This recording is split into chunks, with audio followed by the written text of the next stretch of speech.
boycott me is what they trying to do. But we gonna talk about that too. They said 10 minutes for restriction. You ain't even came up on screen. You ain't even cammed up. I can't believe the hate is real. They reported you for what with no camera? Yeah, but they want me to remove her. I'm not removing her. I'm not removing her. Y'all are here reporting my live. Y'all doing that shit already, and I got age restriction. Oh, you ain't been in no lives? Well, I hope you okay. I hope you all right. I can't believe y'all. I can't believe y'all. Y'all reporting my live. Y'all hating on me just that bad. Well, guess what? I'm gonna do what I need to do. I'm gonna get this. They saying for me to drop and come back. I'll drop and come back on my backup page, and my backup page is private, so I'll just drop and come back. I'll be right back. Okay. Why y'all gotta do that? Why y'all gotta hate on me? Why y'all gotta hate on what I'm doing? Y'all want a response from me just that bad. Y'all want a response from me just that bad when you're not gonna get it. Today ain't the day, y'all. And my thing is, I can't lay my hands on nobody. So I'm going to advise whoever hating on my live, just go on about y'all business. Go find something safe to do, because this ain't safe.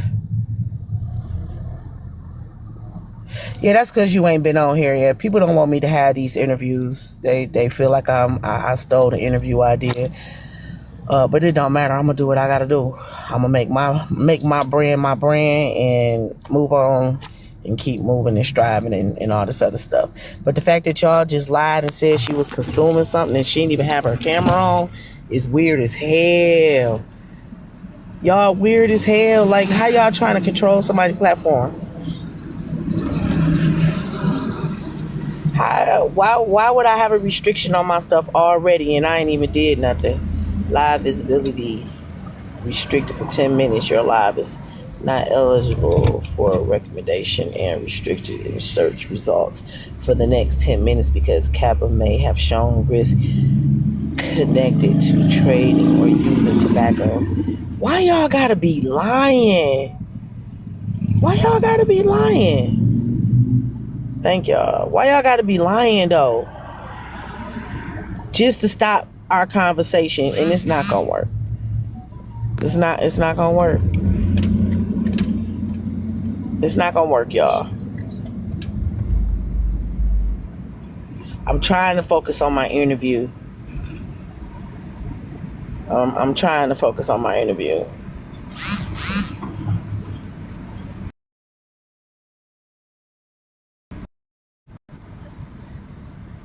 Ooh, look at the color. I love, my favorite color is pink. That's my favorite color. Yeah, that's why you always see me with this pink hair. My favorite color is pink. Oh, you go then. Man, I can't believe. I don't want your live to get taken down, so I decided to just do this dual live. So if they get me, they get me. You know what I'm saying? It is what it is. I got it. But see how they tried to hate on us just that quick though. You know what I'm saying? What they afraid of? Well, I have a very different point of view about stuff that people are doing on the app, off the app, and in real life, and they obviously do as well. So they like to silence people. I like the pink. I like that we matching today. That works. This works right here. This gonna make it even better. Somebody inboxed me, and I'm gonna start the interview in a second. Somebody inboxed me and was like, "You're not scared to do an interview with her?" Like, why would I be scared to do an interview with her? What? No. Yeah, like, no, we don't got no beef. We don't got no beef. You know what I'm saying? And let me tell you, I appreciate you for taking up for me. I heard you took up for me. I did hear about that. I haven't said anything too much, but I want to tell you I appreciate you for seeing the bigger picture and how things should go. You try to stay off the llama radar. Listen, I think the llamas are like activists in the TikTok streets. That's my thought. You know what I'm saying? And I think they try to keep things the way it's supposed to be copacetic, because most of these motherfuckers they would rather believe a lie than the truth. And I haven't seen her tell a lie yet. So No I need rock to. with the llamas. There's no need to So lie on individuals that's not bringing me money. If you're not gonna bring me no money, what am I sitting here lying on you for? You're not putting nothing in my pocket. You're not paying none of my bills. So why would I waste my time lying on you? That take time, and time is money. and they be mad at me for saying that kind of stuff. Yeah, that's why I don't go live 7 days a week, because I don't make the type of money I make in real life online. So I can't sit here and play online with people. There are some people that do, and I Right. respect the ones that can. However, I don't.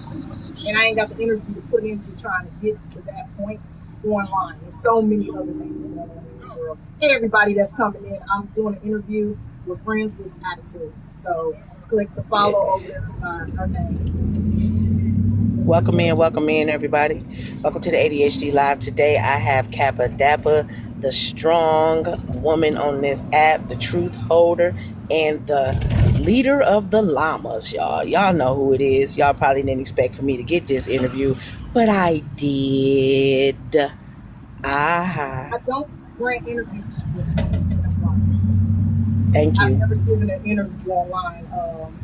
I seen what you was going through, and I'm cool with the creator that you got into it with. When you reached out, I said, you know what, I'm gonna go ahead and do it. I appreciate you. And you didn't hear me, you ain't hearing me speak on that for a reason, because I know he's a part of your crew or whatever the case may be, but I did hear that you took up for me. To let it be known, like, hey, yo, you know what I'm saying? Ain't nothing wrong with somebody else building and growing and growing and building. So we're going to move, and we're going to talk about what made you become a creator on TikTok. Well, my original page is Cutie Power One, and that's how I'm known across all the other platforms YouTube, everybody get the one. Originally, when I came to TikTok, it was because Vine shut down and I had 500,000 followers. So I was pretty mad that Vine shut down, didn't download Musical.ly. So then TikTok came around and I said, I guess I'll go over there. And I seen it was more, a little bit more than dancing and singing, because I didn't want to dance and sing. So I seen it was a little bit more. The first few people I started interacting with had this organization called The Fold. I was never in the fold. I was never part of the fold, but they was pushing social justice. Right around the TikTok days for me in the beginning, started the COVID started, and then George Floyd happened. And once those two things started, I realized in and of itself how powerful TikTok and social media is. So I sat there in 2020, and I really followed a lot of the social trending topics on my page, Cutie Power One, and went viral a whole bunch of times, typically more so for the George Floyd coverage, the protesting and all of that. So I seen social media as a tool to circumvent white supremacy, because I can talk directly to people that think like me, look like me, and want to see the world the way I want to see it without censorship of large media. So, with that being said, do you think that our people see what it is that you're trying to bring to the fold for us as a whole? But I'm not part of the fold. I wasn't never part of the fold. That was just I used them as an example. That was a model that I seen operating on TikTok to bring awareness. But no, I don't think that our people, I don't think black people realize no, let me say this. There is a subset of black people that do not realize exactly what's going on in the world. They don't realize how much white supremacy is embedded inside of them.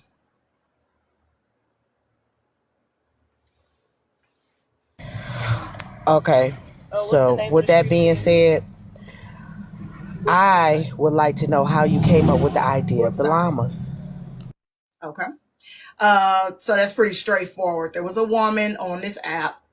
I call her Slimer Body, but her name is Alicia. She came to the internet and she said that a group of people from the fold was hotlining her to try to get her son removed. She's a black woman. And she was saying that these people are white and they are targeting her. Now, remember, I told you one of the organizations I looked at was the Fold. At that time, the Llamas didn't exist. So I'm thinking to myself, these people that talk on one end about black empowerment, which is way different than black supremacy, is turning around and victimizing a black woman using social media, a medium that we should be using to bolster and promote all people and all causes, right? So, of course, I'm mad, and I decided to link up with this individual to help her fight the CPS case. Come to find out, the CPS case was fake. She lied and she was grifting. Y'all tap the screen for me and share it. Make sure all the llamas know we live, please. The CPS case was fake.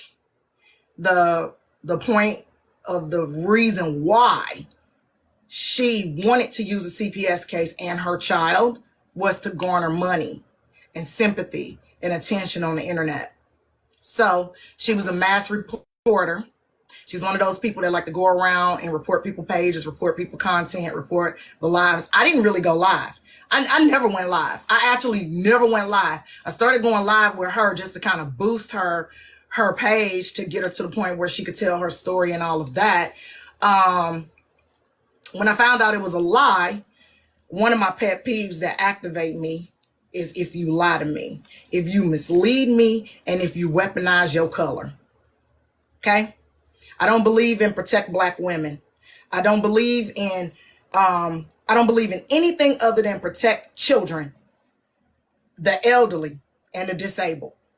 You don't get protect black women out of me while you lying on a different set of people and weaponizing the fact that you're black and using our commonality for me to go after and attack these people.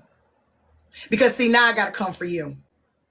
So since she liked to report my supporters and they like to dox in conjunction with a man named Blaze, and because they was a duo, a dynamic duo, and I say names, I don't hold no bars.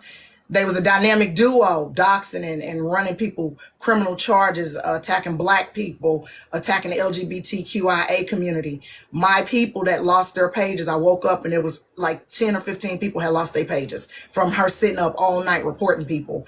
I said, you know what? This lady said I look like a llama. Everybody make a llama page. Now she ain't gonna know who she reporting. Exactly. And plus they disposable pages. But I like that though. You're not mad if you lose the llama page. They just transfer their name to the new page. I like that. So, right here. Okay. So, I'm sorry. I lost my grandmother today. My grandmother Oh, no. away. Did you want to reschedule? No, I'm good. I'm good. Are you sure? I'm positive, man. I'm positive. I'm truly positive about that. We turning around. We see. So, with that being said, how do you feel about when people do that doxing? Thank y'all. How do you feel about that when y'all do the doxing? When people, not y'all, when people do the doxing and try to tear other people down due to you gotta make like I don't know what you would want to call that. You know what I'm saying? I don't know what you would call it. I don't know why people do it, but what would you call the reason why? So, anything that somebody do to weaponize any action that they take on social media against another person is just a What's up, K-Dub? Form of bullying. They're just bullying. That's it. They want to bully that person into submission. They want to bully that person into silence. They don't like that person. They're targeting that person. So all of it, even when I've done it, all of it has been to basically bully that person into submission.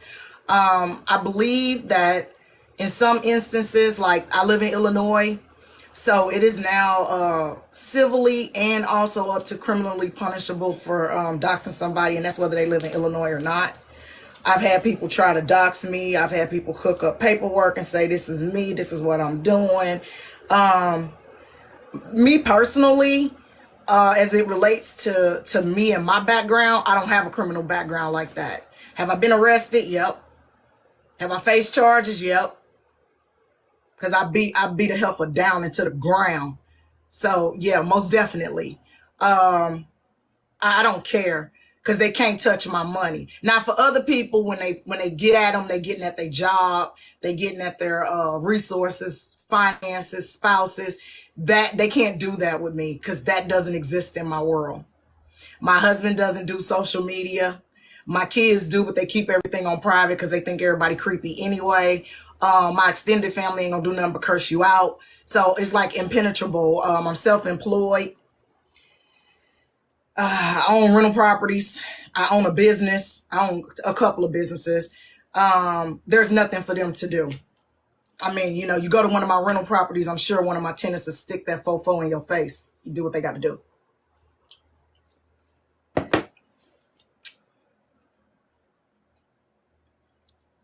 I think she getting into a bad spot, y'all. I came over here so that I did not get her live taken down. Because soon as we went live, it said restricted to over 18, consuming.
No idea, y'all.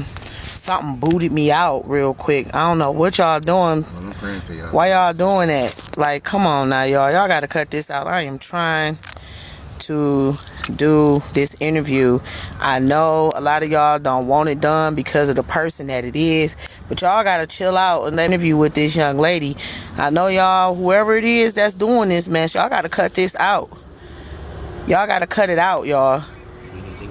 Hey, could y'all tell Kappa I'm back, please? Because I had to go out. What's up, everybody? What's up, everybody? Welcome in, welcome in. Let everybody, y'all let Kappa know that I'm back, please. I gotta find her and try to get her back live.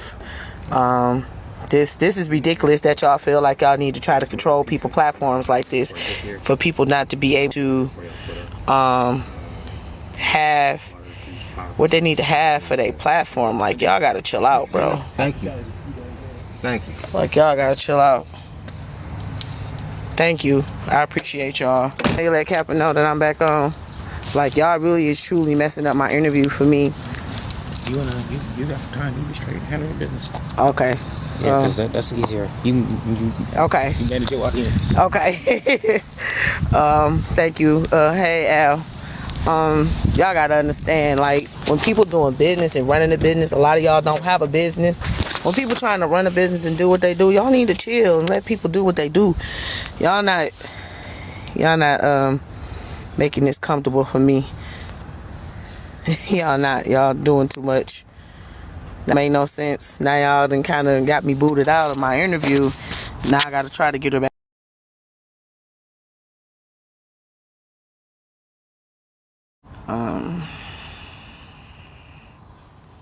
This is ridiculous. First y'all tried with the smoking thing. Now y'all trying to do all this extra stuff, man. Y'all gotta chill. Here we go.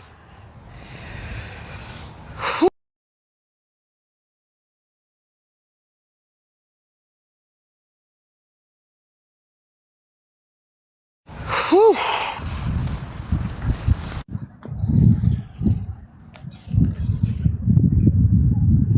Oh, why it's not letting? I accepted it. What's going on?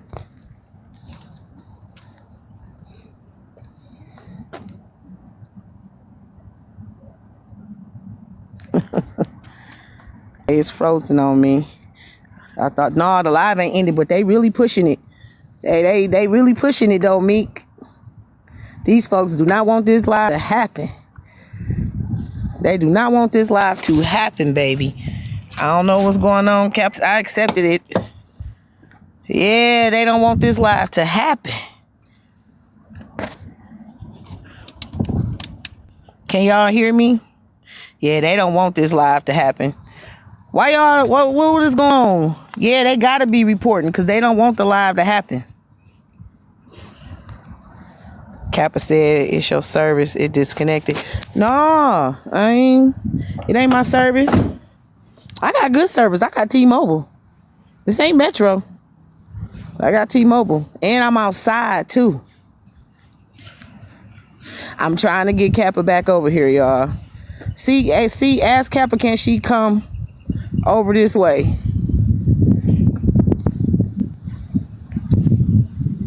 Cause I see what's going on. My service is great. I got 5G and everything, y'all. I'm outside in the world. Hi again. Hey, everybody. I'm outside with the birds and everything. Let me see. Let's get Kappa in the box.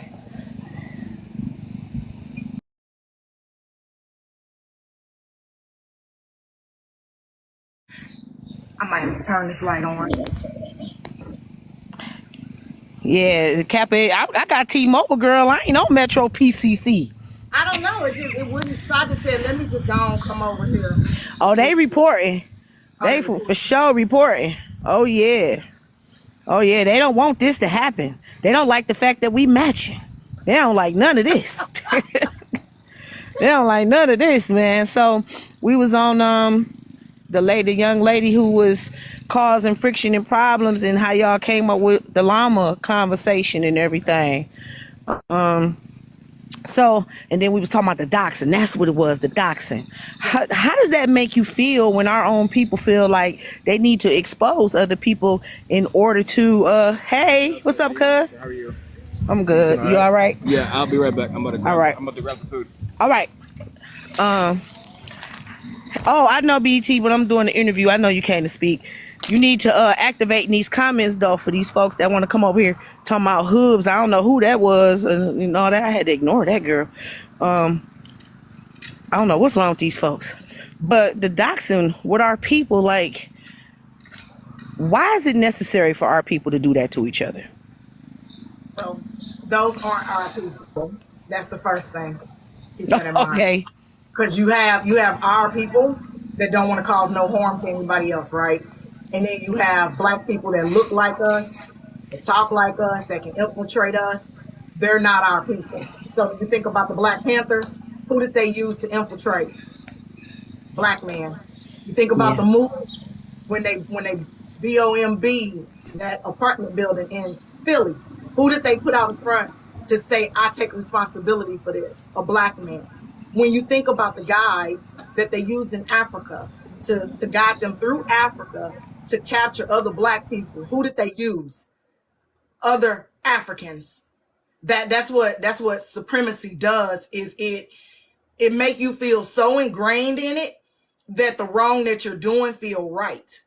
So, and I'm gonna put myself out there. One of my favorite things to do is to drag Blaze on that awful house and that terrible marriage that he got. Ordinarily in my real life, I would not do that. I would not do that. I wouldn't make fun of somebody's marriage. It's classist for me to make fun of somebody's house. It's classist for me to make fun of somebody's wages. It's classist for me to make fun of their nuclear family. Those things are in my regular life, those things are wrong. But online, that behavior is highly acceptable because we're so ingrained in white supremacy, we don't know how to stop. Even when we know we wrong and it's going against our gut, I have no need to come to the internet and out some man's criminal history from 30 years ago, and it didn't involve hurting a child, a senior citizen, or a disabled person. It don't involve those three things for me. So therefore, anything else he did, it could be whether he RAPE somebody, it could be whether he was accused of it, it could be all of those things, right? Because I know brothers sitting in jail right now that were falsely accused. We know little young black boys that was put to unalive being falsely accused, right? We know these things, right? It's apparent, it's true that the justice system is skewed. So at the end of the day, I can only go by what that person told me about what happened in their past. But it is of no interest to me outside of self-preservation and protection for me to even know about their past. How many of these guys do have this type of background in the typical workplace, but they just not black? They got accused in college. We got a sitting Supreme Court justice right now, Brett Kavanaugh, that was accused by a highly educated Caucasian woman of attempted essay, and other women that came out that said he did stuff to them in college that will be deemed as essay. That sucker still made it on the Supreme Court, right? So why am I whole this man over here that either served his time, or he did what he had to do, or it's a false accusation? Why do I even care other than self-preservation? You know, I ain't finna drop my kids off and be like, hey, watch my kids, but I ain't gonna do that with no man. I ain't gonna do that with no man, no woman. I trust no one. So at the end of the day, it's applicable across the board. So they use the doxing as a form of bullying and intimidation to make you feel as though somebody's going to come and get you. Now, I can guarantee you, and I can tell you this, because me and Petty Auntie was just talking about this. I'm a veteran. I'm an arms specialist. Okay? Break it down to screws, pins, and springs, and put it back together.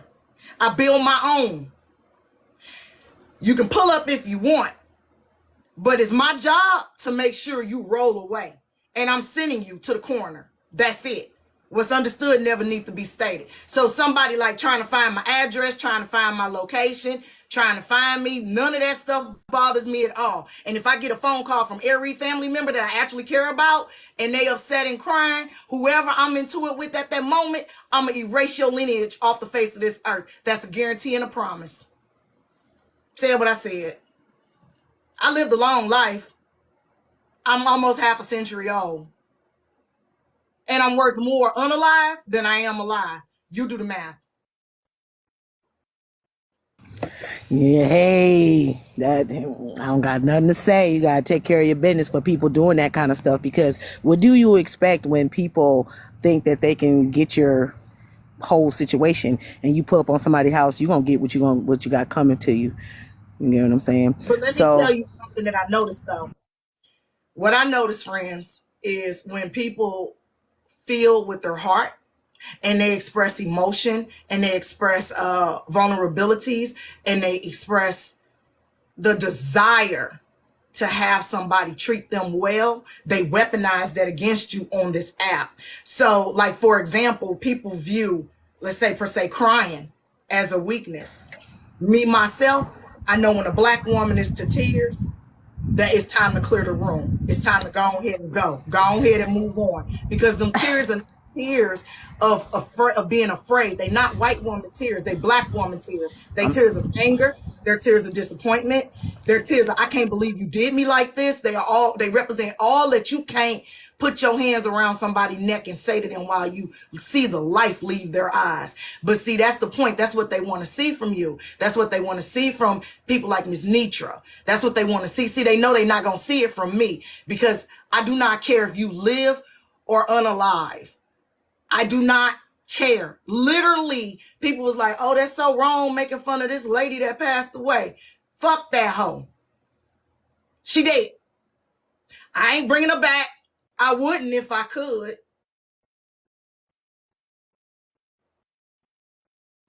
When they told me, I was like, oh, oops. And I know you're going through what you're going through, but listen to what I'm telling you. There is no feelings there. This ain't fake. This is me in real life. Okay? I don't go to funerals.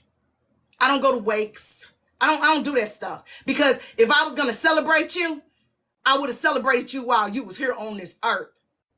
Once you close your eyes, that's not you no more. I also don't live by nobody else's standard. So what you think is, oh, that's too much. Oh, don't do that. It's not enough. It ain't enough. And I'll blow through 50,000 pages saying that. It's not enough. I will go to the pits, not even the pits of hell. Because I'm already in hell every day. Because we living behind enemy lines, right? I got bigger things to worry about than a couple of little sassy people on the internet. I don't care about getting called out. You're not going to hold me accountable. And you damn sure ain't finna check me. So what can you really say to me or do to me that's going to make me worry? Because if I got to worry about you on that level, I'm not going to sit in this chair and worry about you. I'm going to get up out this chair. I'm going to delete these social medias and I'm going to go worry about you in person. If you that big of a threat to me, I got to get to you before you get to me. That I got a military mindset. I have a military mindset. You can't just be walking this earth and you pose a mortal threat to me. That's how I know these people on the internet, on TikTok, they ain't about that life. They just talking. They sit around and they be po and they talk. Because who talked the most? Think about it, y'all. Who talked the most? Who talks the most? Po people. A rich person to put a whole plan in place. Execute that whole plan and you won't even damn know it. Right now, there's a billionaire heiress missing. Right now, Mint is missing. She's the heir to $1 billion fortune. How many of y'all knew that? She packed the bag and she dipped. Scary people do too as well. She packed the bag and she dipped. A lot of people don't know that. A lot of people, not everybody don't know it. Some people did know it. She packed the bag and she dipped. And you heard about it from the news, right? And you heard about it from the news. They brought it to you how many days later once they realized they could not contain that child was missing. That young person was missing. Bill Gates, one of the richest men in the world, right now is purchasing farmland. You spelled it right, Blaze. R.I.P. Miss Blue Dove, I got you. This time you spelled it correctly. The other time you did it, you spelled it Bulldove, Buledove, Buledove. Look at the fan club coming in here. You're going to always be a fan sitting here trying to report. You're going to always be a fan. You're going to follow me around. For the rest of your life, I have made an impact on you for the rest of your life. How many trips you plan on going on this year, Blaze? While we in here talking about classism. How many trips you plan on going on this year? Huh? Because your property taxes ain't paid. You got a docket for your house. They're about to put you on up out of here. They're going to put you on up out of that house that you got for free. How you get put out of a free house?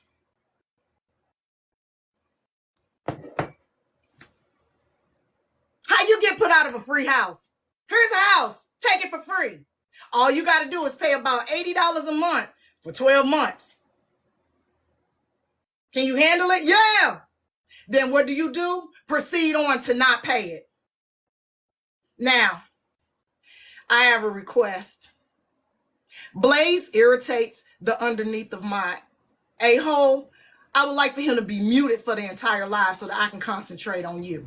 And not too much body like a cyclone, because you can get muted too. Okay, Blaze, out of all due respect, brother, I know, you know what I'm saying, what the He can come and situation interview is. with you on his day. I won't be here. Yes, ma'am. And I understand. Out of all due respect, your wish has been granted. The body person, for those of you that don't follow me, if you are in here in ADHD live, it is almost 200 people in here. Tap the screen, y'all. Tap the screen. Throw some roses.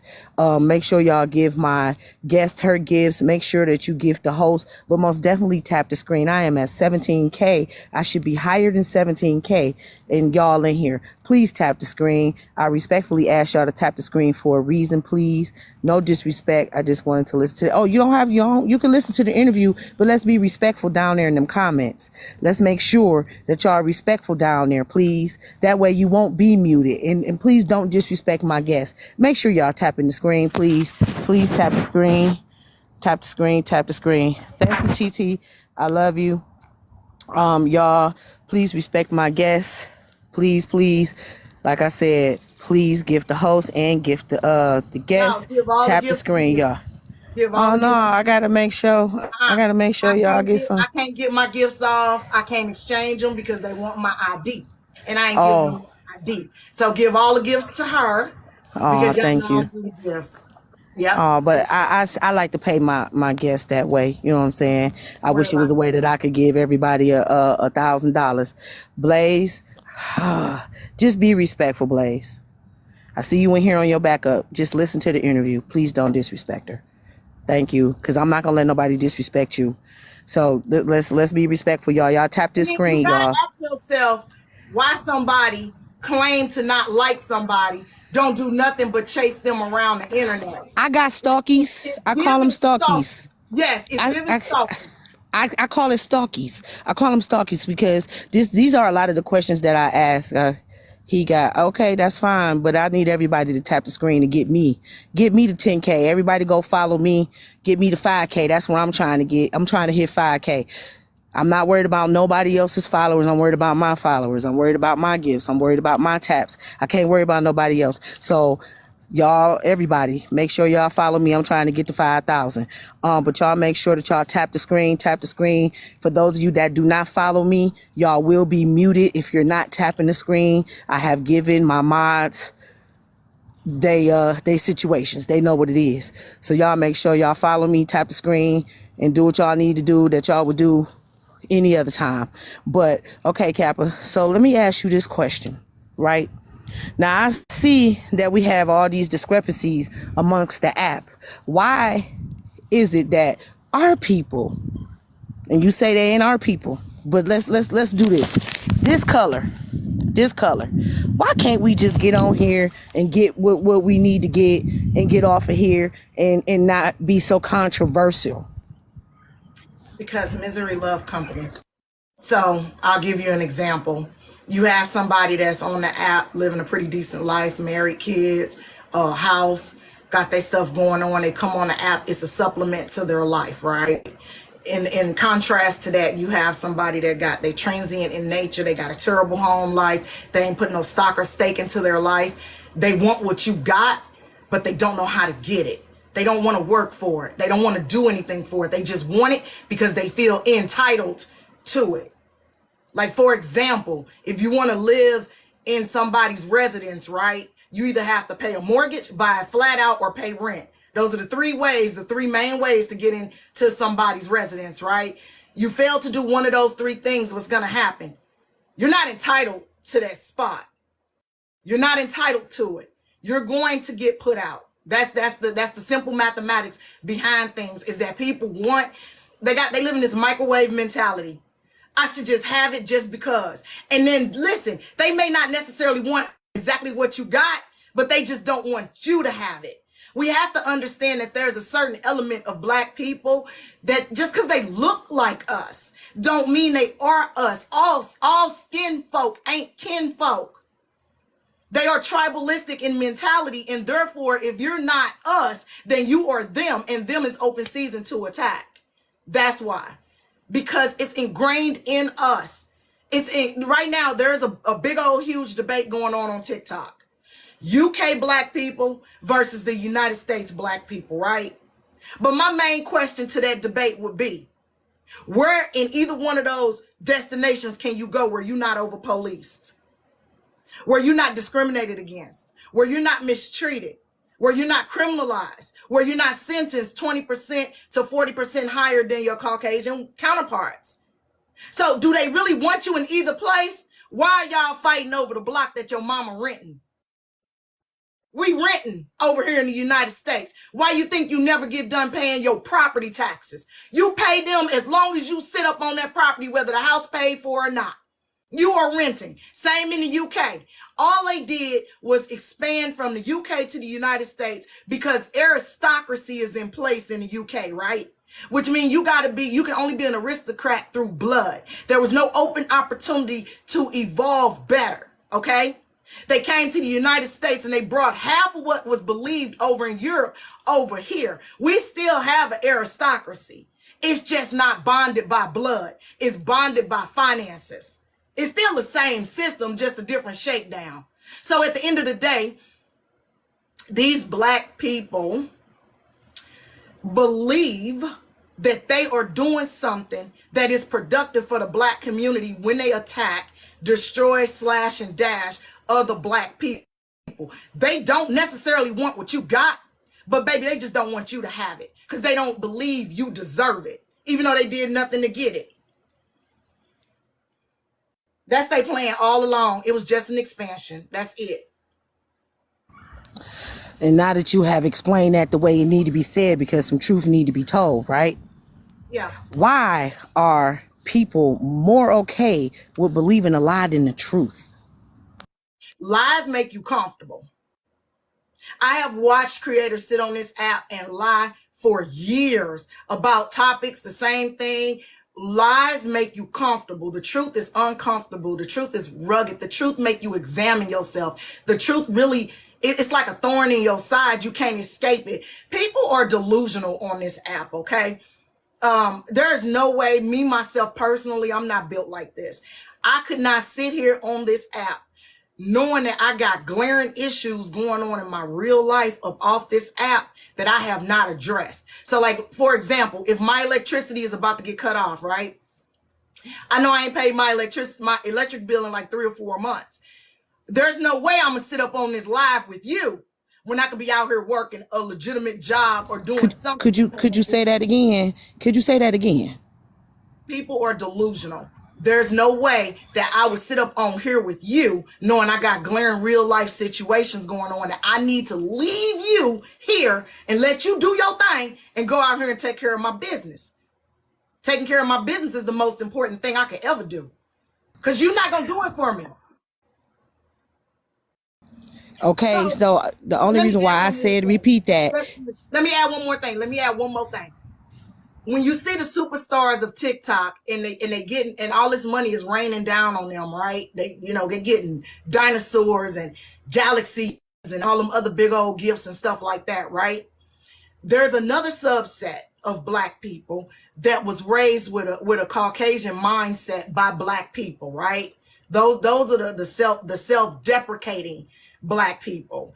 The jealousy that's honed in on those superstars.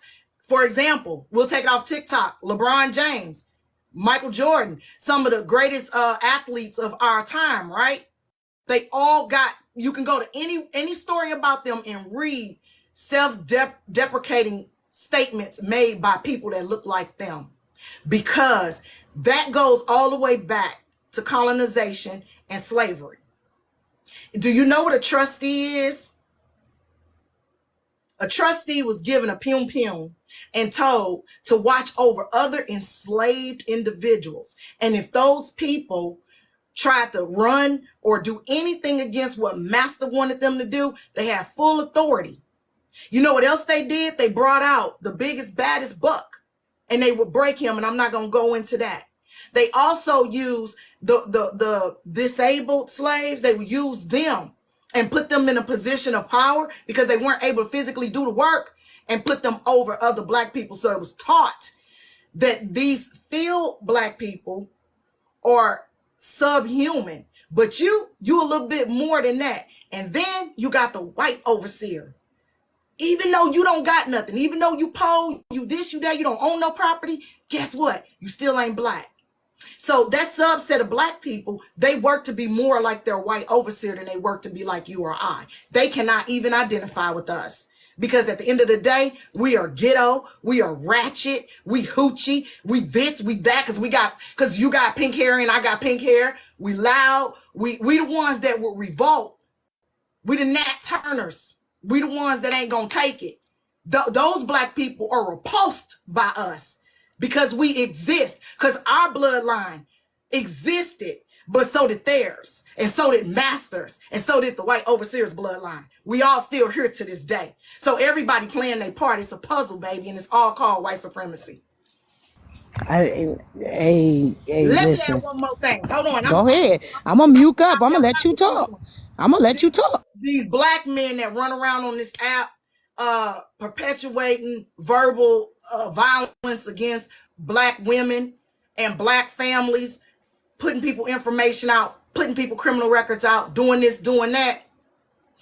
They want to be so aligned with a white person that they will use any and every black body on the way to get closer to white supremacy. Now, they know physically they can't, unless they Michael Jackson, they're never going to be Caucasian, right? But they distinguish themselves by saying, those black criminals over there, let me show you what they did, okay? Okay? Meanwhile, in their own family, they're harboring rapists. They're harboring kid pedos. They are rapists and assaulters and pedos. But see, we're not like them. Because y'all look over there. Look over there for me. Look over there. I'm not them. I'm not them. I'm the good Negro. I'm going to bring you the information to denigrate them. But I ain't going to look into why the charges came about. I ain't going to look at the disposition of the charges. I know nothing other than what these Caucasian people put in their doggone system that I could copy and paste because I don't even own a printer to print the trash out.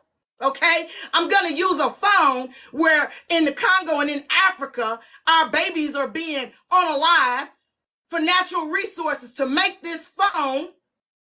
I'm going to use a system by ByteDance that is a Chinese app, right? Who's now in Africa with their turn of exploiting Africa.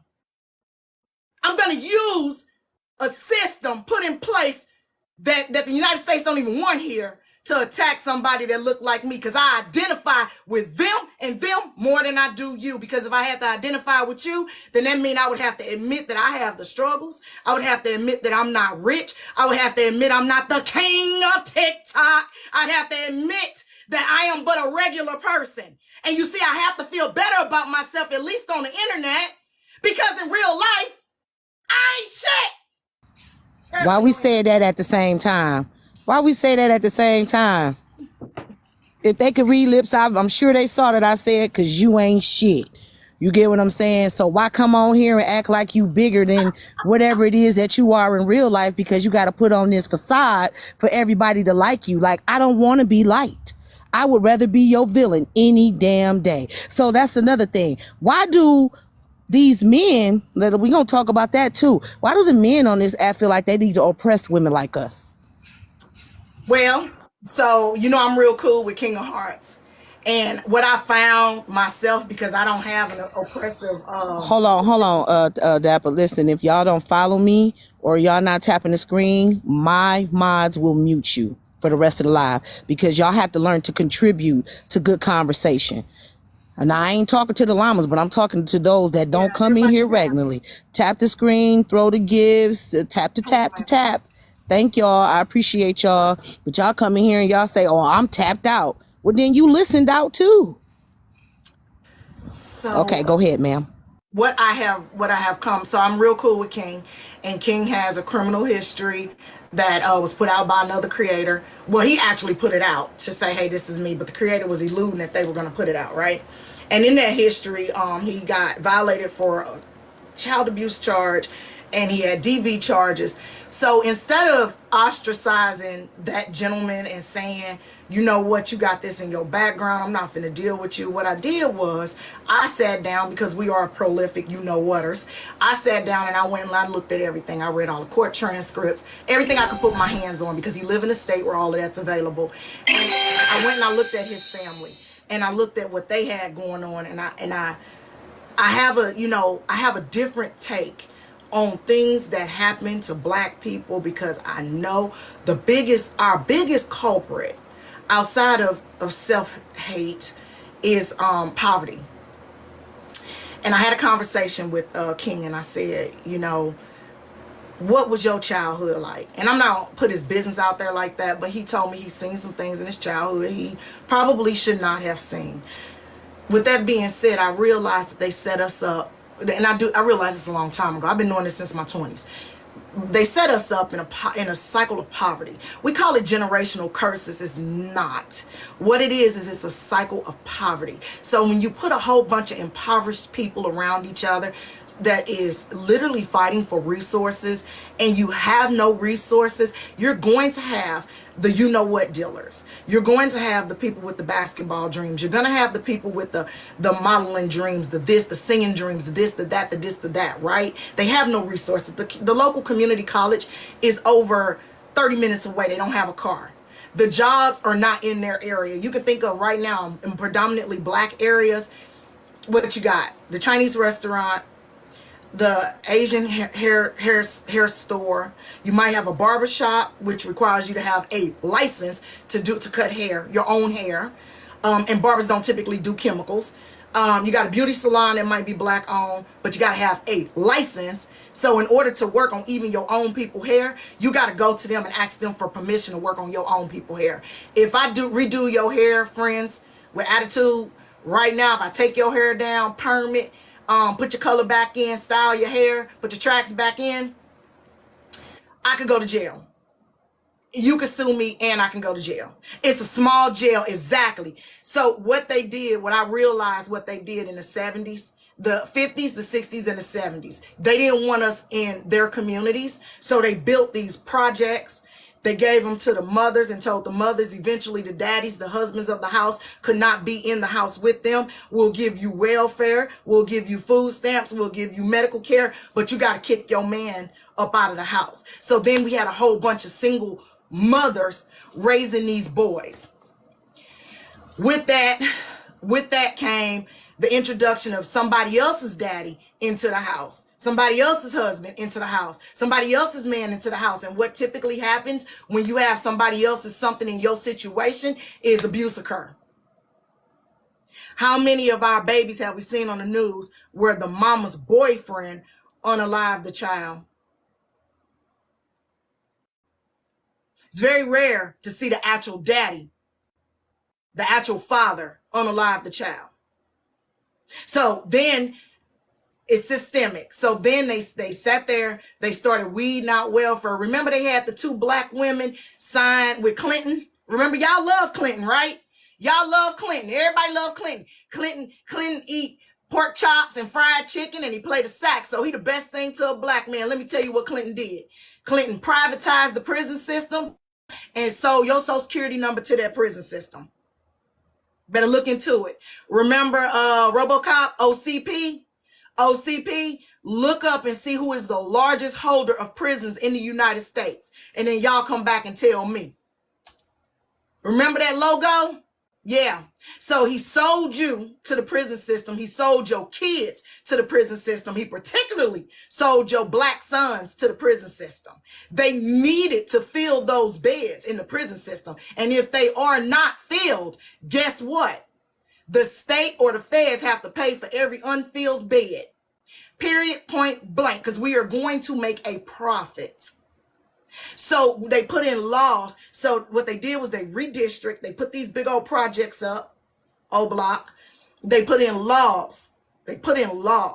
Same like they did when emancipation occurred. Same like they did when they had Jim Crow. They put in laws to victimize and vilify us. And the more they do that, the more profit they make. And the more of us they use, one of us could infiltrate a group. Let's say I was running a pro-Palestinian group or pro this, pro that. It take just one of us to get in there and destroy that whole group. That's why they were so scared of the Black Panthers. That is why they were so scared. COINTELPRO, go look it up. Hi, baby. This is my oldest kid. Oh, I'm talking about you. So, yeah, don't talk about me. Here's some lotion in my bag. I don't want that. Oh, then leave me alone, then, girl. Okay, so everything you done said, and do you know the preaching that you're doing is the things that people need to hear? But why is it so hard for our people to want to crack their head on the ground like coconuts and get back up and walk around with a lump on their head? I don't get it. I don't get it. Who's gonna admit that they are COON and they rather acclimate themselves to WHITE more than BLA? Just even the terms, white and black. Just think about the terms. What does white mean? What does white mean? It means pure, clean, of goodness, heavenly, right? All the angels and all of them, they depicted, they got white robes and big old white feathery wings, and they're beautiful, and they're usually Caucasian people. Now, what does black mean? What does that mean? Devoid of color, unclean, EVIL. Why can't I even say that on here? Even the very definition by which we divide ourselves out is the reason why we can't stand each other. See, so if you're striving to be something that you can't, and I'm sitting here with my ghetto self reminding you every day that you're not that, because you look more like me, but you want to look more like them, you want to be more like them. It's men come on this app and lighten their doggone skin. This is my natural hue. I took the filter off and I got a light back there. This is my natural hue. I'm a dark-skinned woman.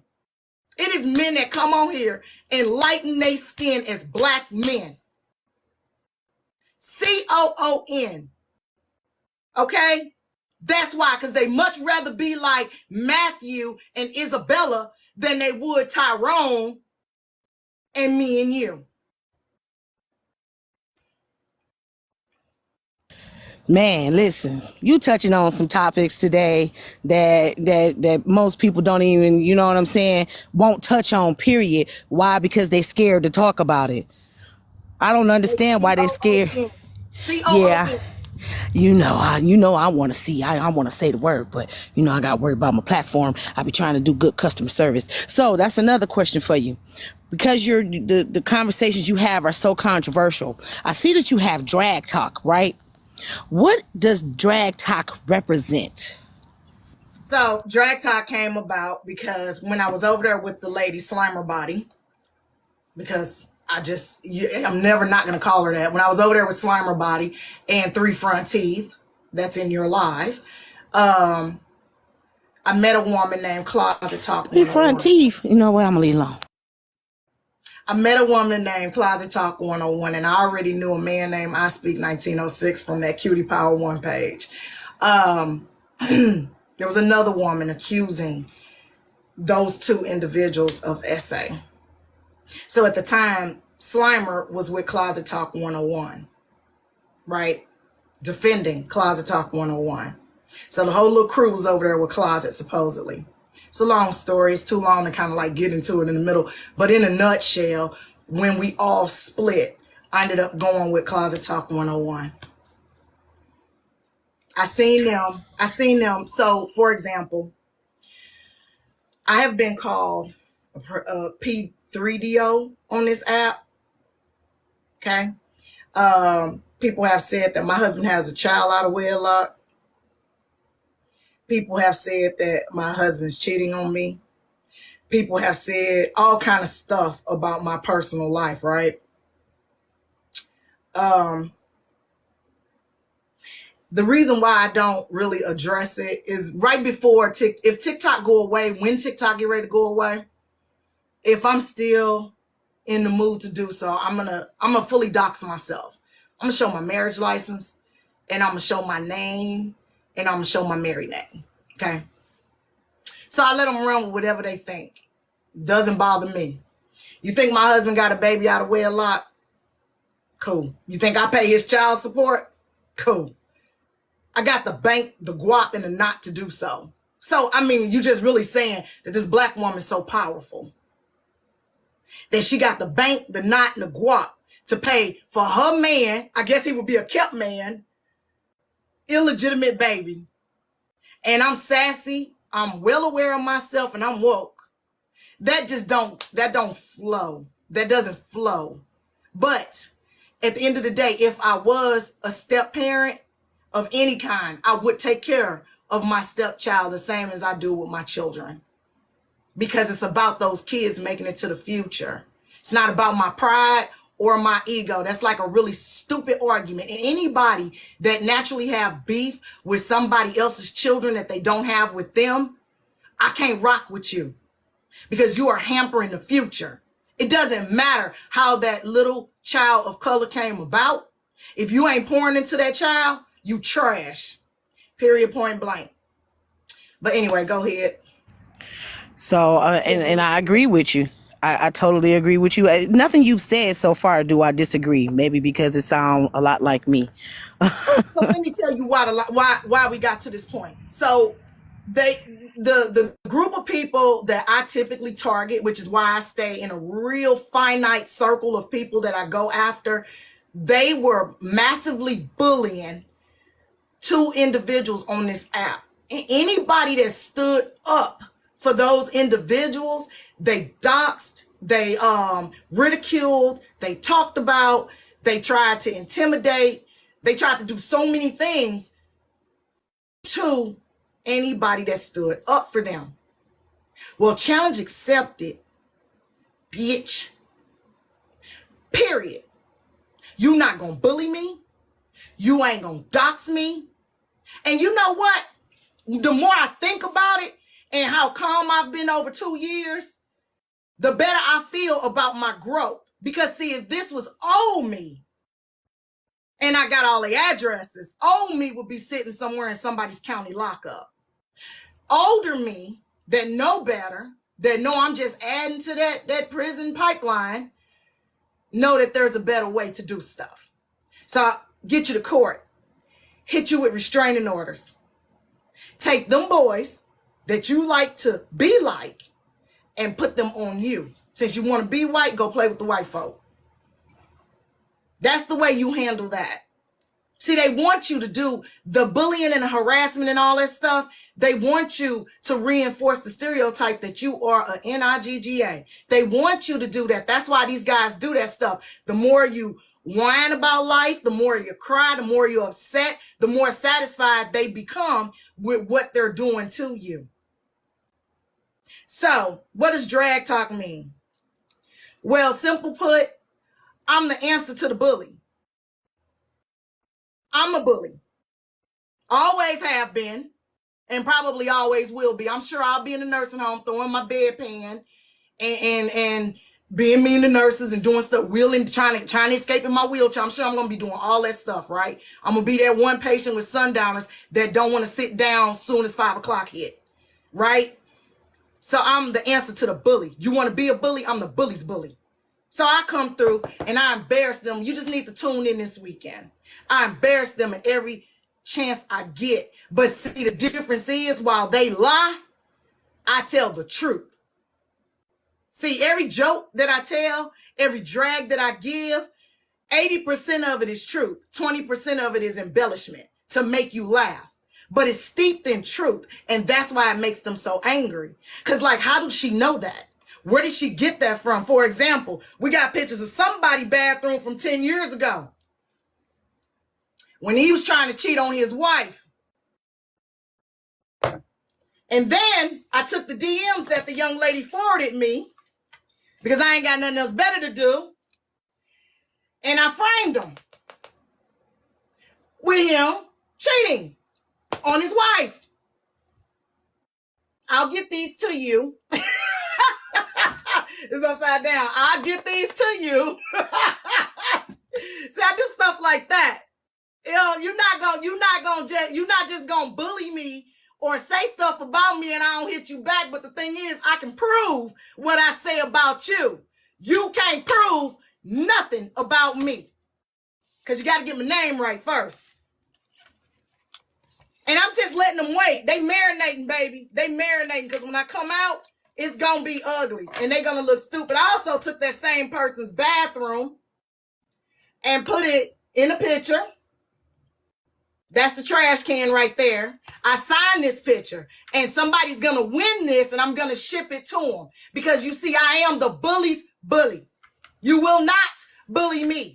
Because as long as my bathroom ain't doing this, we all good.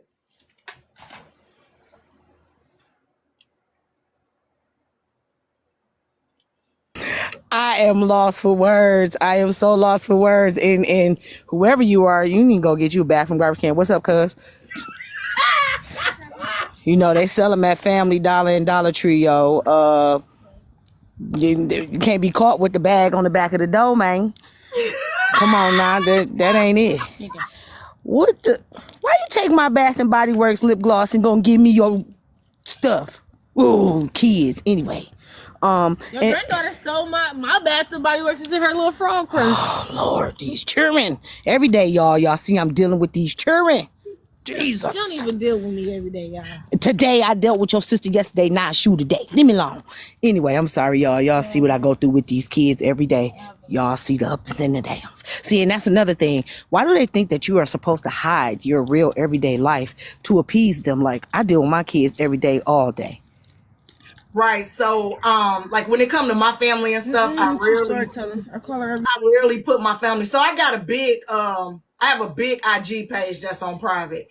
I have a real Facebook page that's on private. I keep my family life private. They're just not invited into that area of my life. All my family is pretty much on private, or they don't care, and they just gonna go off on you anyway. Anybody, like I have people that follow me on my pages on Cappadappa and on Cutie Power One. That's in my real family. That's a cousin. I got an auntie that follow me.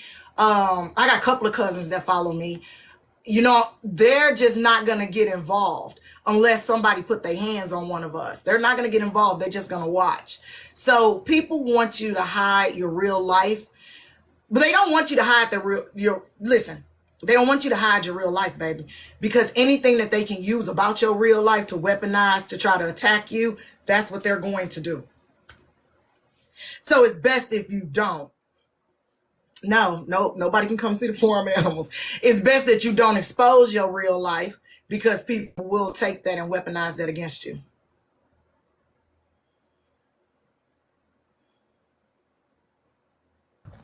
I try not to, but my kids just don't leave me alone. You know what I'm saying? Of course, I could put on mute and everything, but I got teenagers that always need my attention and everything. So I had one of the people in over there with that crew.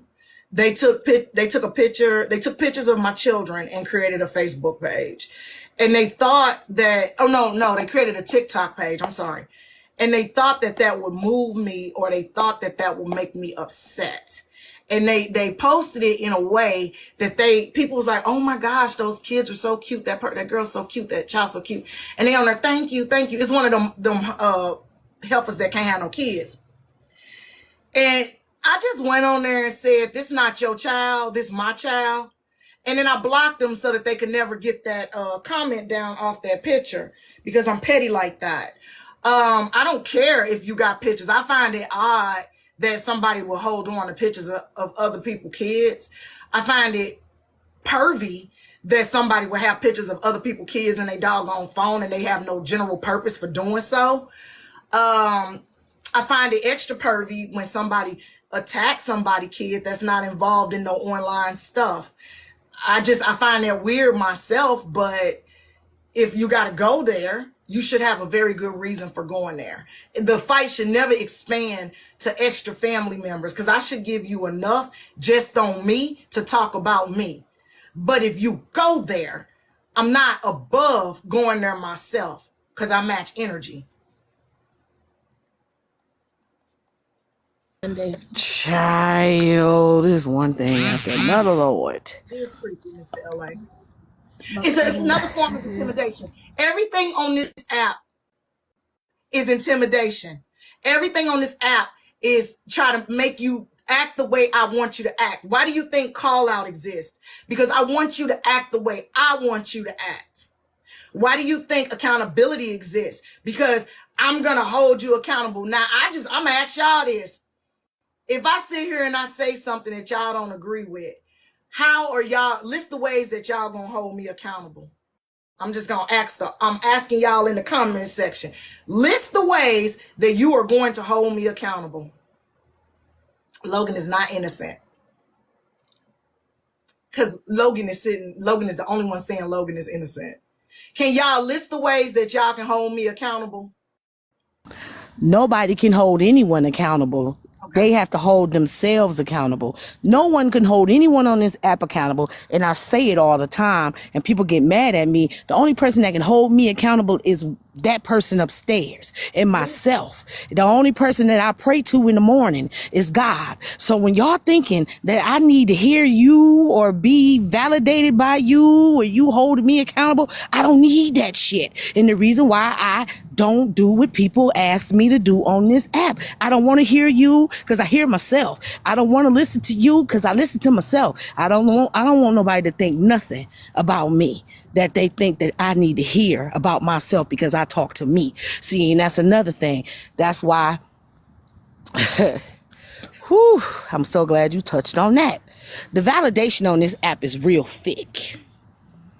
People don't know that people need to validate and hold themselves accountable to the point to where they need somebody to hold them hand like they potty training again. Like, make me understand. Yeah. Because hey Taylor, because people on this app are in dire need of attention, validation, because they can't validate themselves.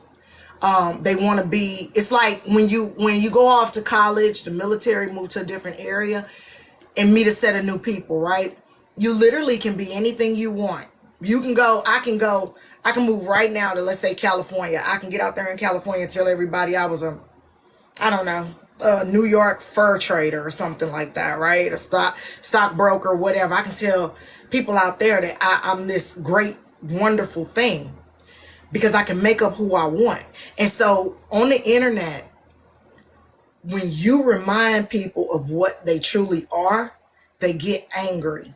When you disregard them for like not having importance, not having influence, not having any say over no domain over you, make them feel disregarded, that's when they attack you. See, it's not you. It's not you. It's how they feel. They got the problem. It's not you. You living your life. You doing your thing. If you go, like, let's say we end this interview tomorrow, you going after me. She came over. She said this. She said that. Right? It's my reaction to what you do that validate what you're doing, right? Because it's a reason why you would do that. You're doing that because of whatever. Let's say clicks, likes, views, coins, cash apps, right? So then when I feed into what you're doing, when I feed into it, it skyrockets you, right? It gives you a negative reinforcement that that's the way to do it. That's the way we got to go about doing this. In order for you to get that validation you're seeking, you have somebody on. So here's the cycle. Have somebody on the show or your interview show.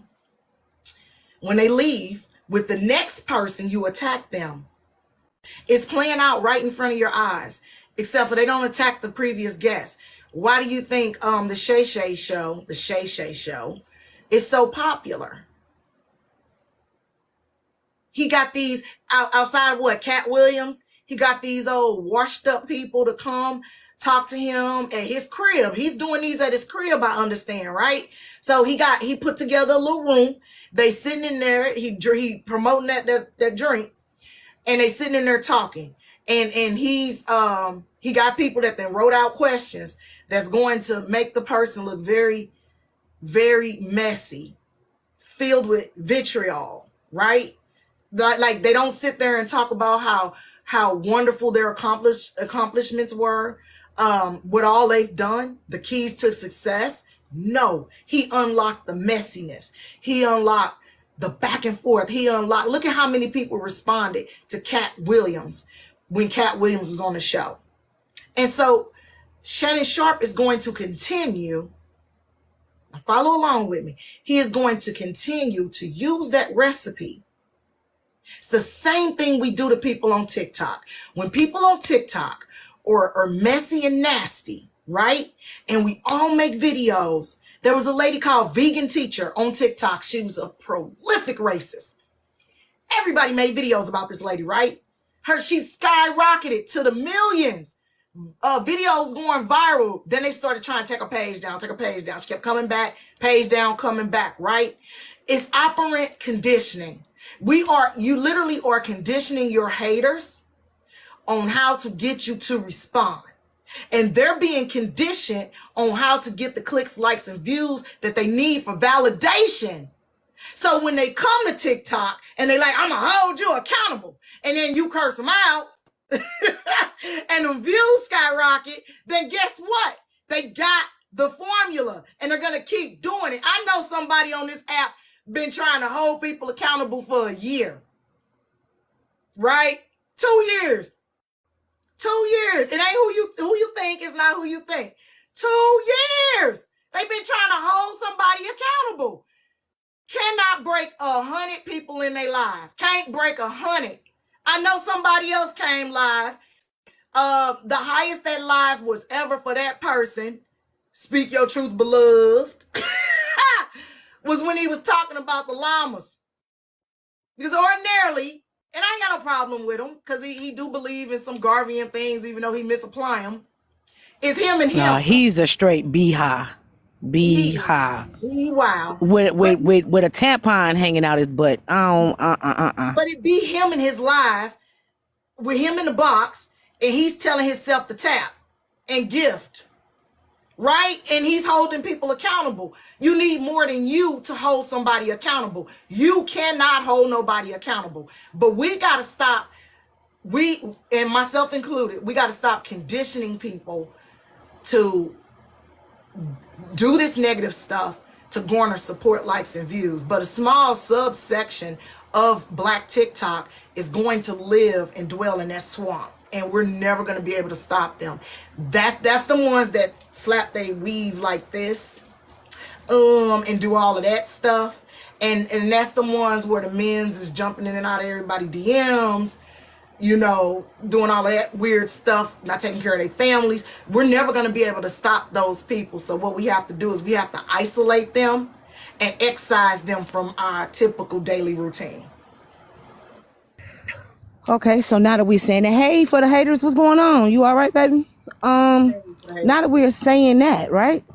Why do they think it's okay to coddle?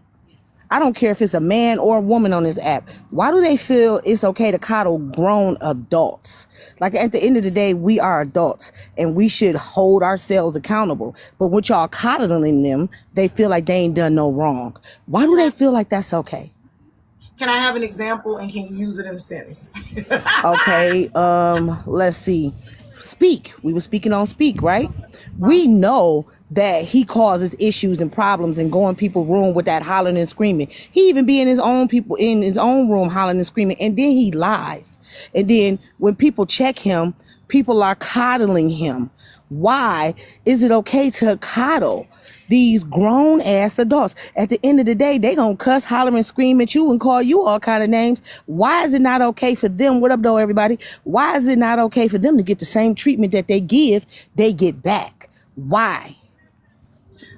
Because even if you think about our Black, now this is just my thoughts on that. If you think about our within our own family units, right? Let's say you have sneaky uncle, whatever. Okay, right? Grandma covers for her son. The sister that he did it to, and that's your mama, covers for her brother. And when he finally make it to you, guess what the answer is? What's the answer, y'all?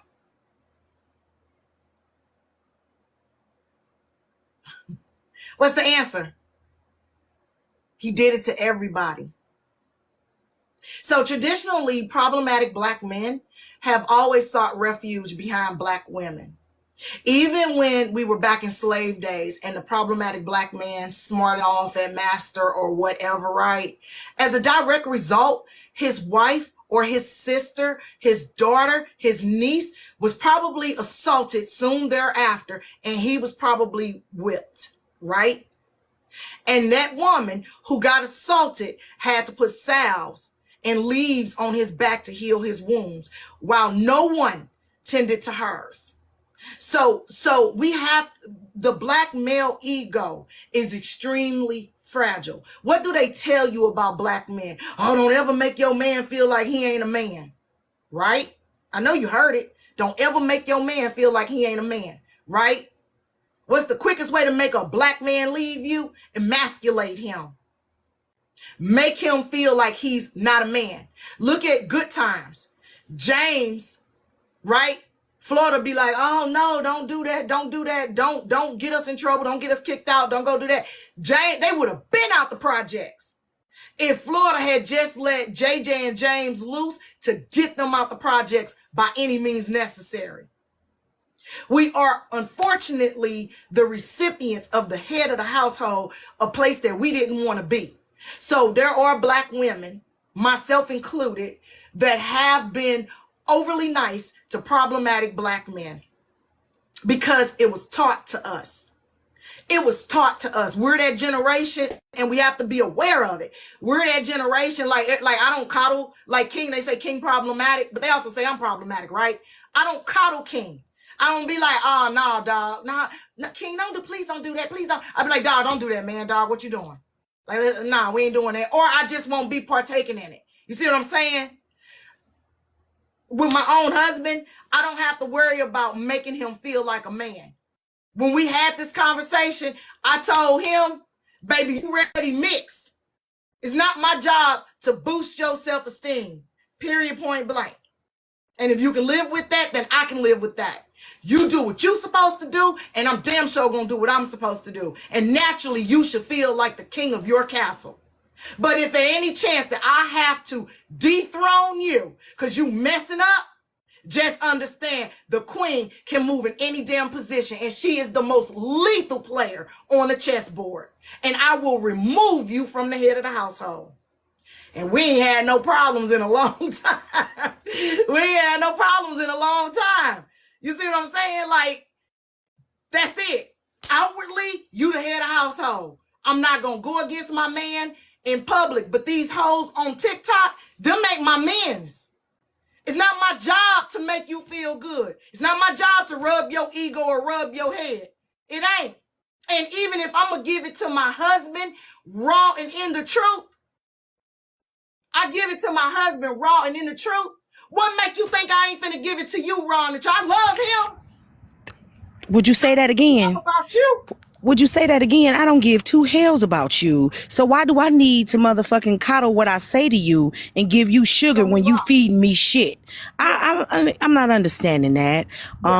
So with that being said, I am starting to do wife talk. That's what I'm going to be doing. Something called wife talk, and you're more invited than that because I am a wife. And they pick on us wives so much, you know what I'm saying, to where they need to hear and understand what we go through on a daily. Because if we're not sugarcoating shit for the family, we're most definitely not going to sugarcoat. I'm not, and I know she not. So I'm trying to understand why y'all feel like y'all need that from someone else's mother, wife, sister, or auntie. Why y'all need that from us? Let me touch on that real quick, the picking on wives portion of this, okay? Hey, bald head. I haven't met a hoe yet that's a straight hoe that wouldn't trade places with a wife that have a good man. Okay, so that's like in elementary school where like you had a toy and then somebody else wanted that toy and you was like, I'm not giving up my toy, right? Not saying men are toys, but I'm using this analogy. I'm not giving up my toy. So then they go stand and be like, I ain't want that old funky toy anyway, right? That's that mentality. See, people, they despise what they don't understand. They hate what they can't have, and they try to destroy what they want to be like, but just can't get there. Despise, hate, and destroy. That's what they try to do. So at the end of the day, all that rhetoric coming out, and this ain't no shots at nobody, but I know like T, her platform is built on side chicks are winning.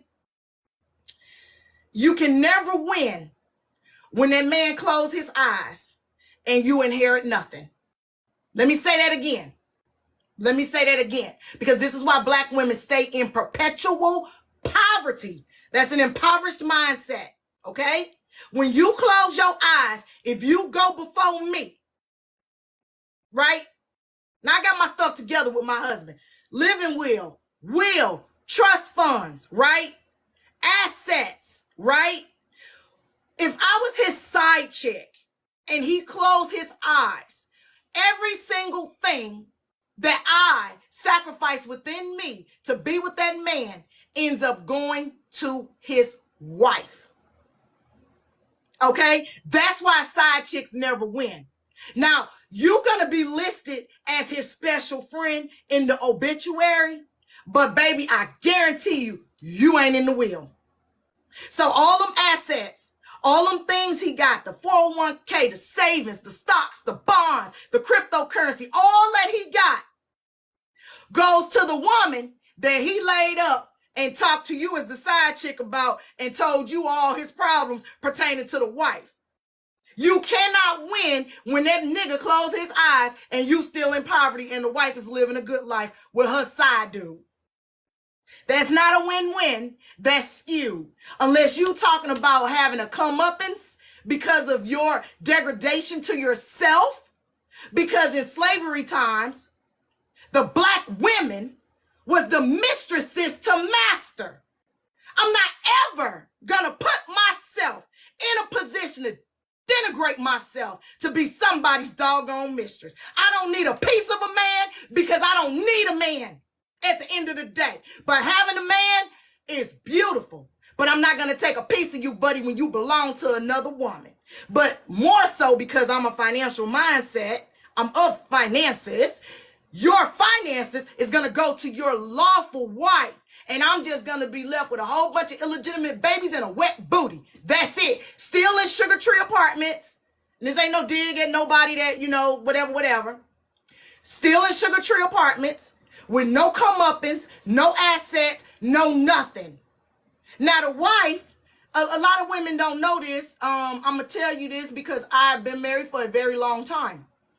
I know a lot of older married people. These side chicks be thinking, and I'll come on your show and we'll talk about it. They be thinking they winning, okay? Listen, y'all. Can I ask them to tap the screen real quick, y'all? Let's do a short commercial break. Welcome into the ADHD Live, where you never know where the flight is going to take you. I need everyone to tap the screen, and if my mods don't see you tapping, they're going to mute you. Y'all got all these comments down there, but nobody is tapping. Hey, watch me work. Everybody, please tap the screen. I should be up to at least 80K by now. I got all these comments. Everybody comment, got something to say about us wives. Well, let's make sure we tap the screen while this wife over here is telling y'all ain't gonna get shit. Not a goddamn thing. All right, y'all not even gonna get the food out the refrigerator. Okay, so tap the damn screen, please.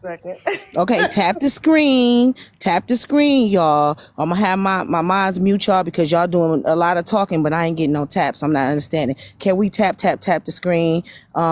Get some roses thrown at us, because for us real married women, we get flowers every day, but I need the flowers on the TikTok. Please, okay, come back. Please throw some roses. I appreciate y'all. Throw some donuts. Throw some heart me's. I kiss you back. Let's get this. Let's get this together. She got to get her some snacks and some water and some ruffles. However it go. While y'all still sitting at home eating Coney Island, we at home eating filet mignon and lamb chops. Okay. Tap the screen. Thank y'all. Throw the gifts. I appreciate y'all. I really do. Hey, if it's a lie, then I'm living quite comfortably on the lie that you saying I'm lying about. Okay, that's all I'm gonna say to you. So let's you talk. know? Let me talk about that for a second. Let me talk. Let me know. Make sure y'all can hear me. Oh, Can y'all I can hear you. I can hear you. Can you hear me? hear me? Yeah, I can hear you a little Okay. bit. Okay, Yeah, my reception a little choppy. okay. Okay. Hold on. Let it get back to where it was. Well, then you go on Okay. ahead. Let Bye me bye talk for about that now, first. side chick. Ooh, what the who? A side chick in here fighting? Yeah, she in there swinging for her life in the comments, sliding down walls. Okay. You should have left them here so that way they can be Oh, educated. she said she Let was me going to the side explain. chick live, which I don't know who live that is. Oh, okay. That's fine, but let me explain why I said what I said. Because perpetually, black men and all men actually typically will do stuff out of their marriage, right? Some, and not every single one of them, but some, if given the opportunity. A lot of people don't understand the dynamics of a marriage because they haven't been in one, and the one that they was in was dysfunctional. There are some women that do not care what they husband do as long as he don't bring it to the house and as long as that money come back home. I have watched this go on. These are arrangements that our parents and grandparents, not my parents, but our parents, grandparents, great grandparents had, period. It's sad and it's systemic. And let me tell you where it come from once again. Well, it's two places it come from. When a father and a husband is lost to battle, tribal battle or otherwise battle, the husbands that come back and or remaining will assume the duties of another household to ensure the future of those children. Okay, so that's polygamy. That's the more than one philosophy. Then also the arrangement, as long as it don't come back to the house, is because y'all got to remember when slaves picked who they wanted to be with and they were married, they slave master did not, the owner did not care. And he would sell they called us like they call animals. He would sell a buck or a doe or a filly to whomever, healthy breeding age. So keep that in mind.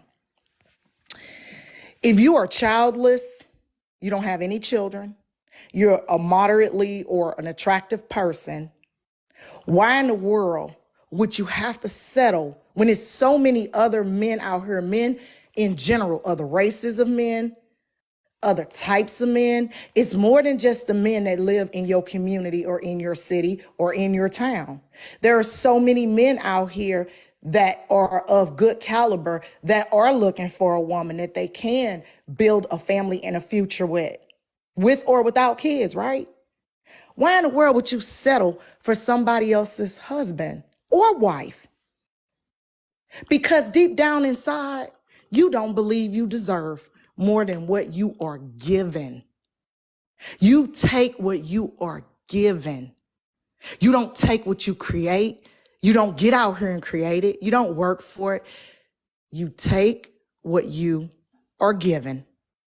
And that's why you end up being a side person. Hey, listen, she just gave y'all the law, man. A lot of us not willing to take what we are given. I know my worth. Do you know your worth? And that's the reason why I ask these questions every day. Like, y'all so invested into everybody else. Are you invested into yourself? So then that's another thing I wanted to ask about the investment that everyone else has in everyone else. Do you think that the people that everyone is that's invested, that they invest their time in mental space in, do you think that they're invested into themselves like that, Kappa? Absolutely not. So when I first came on to start interviewing with you, I told you, other than like maybe jumping in some people boxes here and there, I typically don't go live Sunday through, I told you this in our DMs too, Sunday through Thursday. Some days I have a little more time on my hands and I might can get in and entertain. I'm not that vested in individuals outside of the people that's the closest with me, and that's the llamas. I'm invested in their lives. I hear about their problems. We talk. I care about them. I care about their issues. But like the rest of the people, I don't have any friends on the internet. I don't have internet friends. I have associates, I have mutuals, and I have llamas. That's it. So you'll never see me come online and be like, that's my friend. Yeah, I'm not going to do that. Because guess what? If I'm not your first phone call when something good happened, I'm not your friend. If I'm not your first phone call when something bad happened, I'm not your friend, right? They're going to reach out to the people that they are close to. I've yet to pick my phone up outside of a few people and it be, oh my goodness, I got to tell you this, right? From the internet. That's the problem. People conflate parasocial relationships online with friendships. They conflate association with somebody as a friendship. Just because you're nice to somebody, which we're supposed to be nice, right? When I first start out with anybody, I'm supposed to be nice to them. It changes once I see what type of person you are. So we're so used to just being just dogged around so much, mistreated, overlooked, just treated like trash, that when somebody come along and they just like naturally nice to you, they start to build you up in their head into this whole new thing. Like, oh my goodness, that is my best friend now. No, you know me. I'm cool with you, but I'm not your best friend. I'm not your best good buddy. Because I will drop you like a bad habit.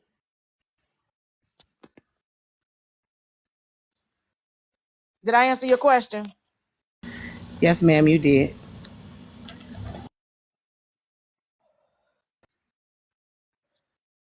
Never gonna be on here screaming, that's my friend. Okay. And I think if people keep that mindset, these are associations, these are mutuals, these are people that you're interested in, seeing their content, seeing them. Just keep it at a base level, surface though, and keep it there. Your feelings won't get hurt. So like, for example, Miss Nietzsche in here, and I like watching Miss Nietzsche lives. I don't go in all the time, but I do be watching on the outside, especially when Miss Nietzsche and they're dancing and they DJing and all of that. Right, I sit out and just let the live run while I'm working, doing whatever. Right. In no form or fashion would I feel as though if Miss Nietzsche took a misstep that she owe me anything. Let's say Miss Nietzsche come to the internet, and it's an example, and she say, I despise all black women with pink hair, and that's me and you today, right? Can't stand them. Get them out of here, right? Right? I'm not going to be hurt because I have placed zero expectations on Miss Nietzsche other than the fact that she is one of the brave people that hit go live on an app. I don't know this woman's history. I don't know this woman's life. I don't know the trials and tribulations she's been into. It's none of my business. And I shouldn't care that much outside of what she feel she want to explain or show of herself on a live. I shouldn't pry. And I shouldn't expect more than what she's willing to give her general audience. And that's where the hurt feelings come in at. And that's how you see people going back and forth, not being falsely accused of SA. Not all of that stuff. I'm talking about just the general, you said something that hurt my feelings. So now I got to do a whole bunch of stuff to hurt your feelings. And now I'm glad you said something about that. Why is it that people feel like they need to go and jump and just because because I'm not one of them people. I talk to you on the back end. I say what I need to say, but I'm not jumping on no live trying to expose you or trying to tear you down. Why is it that people need to go and run and have temper tantrums? Why are we having the temper tantrums at our age on this app? Because they built these people up in their head as gods. Okay? They built them up as gods that cannot misstep, that cannot make mistakes, that can't do anything. So the minute you hurt me, the minute you make me feel insignificant, the minute you try to cancel me out of your life, the minute you try to control your access to my access to you, I now have to put you in your place. That's why. I now have to control you. I have to let people know that you are not what I thought you was. Not what you told me you was, but what I thought you was. Okay? So I gotta hurt you. You hurt me. So now I'm too emotionally mature. I'm too immature emotionally to say, okay, that didn't work out. They didn't turn out to be what I thought they was.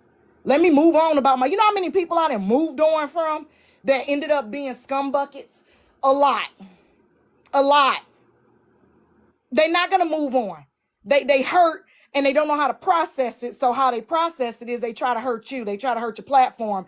They try to hurt your name. They try to hurt your standing. They try to hurt your family, your job, your this, your that, your kids, your grandkids. That's how they handle it because they don't know how to sit down and assess, okay, whoa, I thought this person was a sweet little old grandmama that baked cookies on Saturday morning, and I watched them, and then I go to their live at midnight, and they cursing and drinking wine and doing that. Ms. Nietzsche, I'm kind of using you a little bit, right?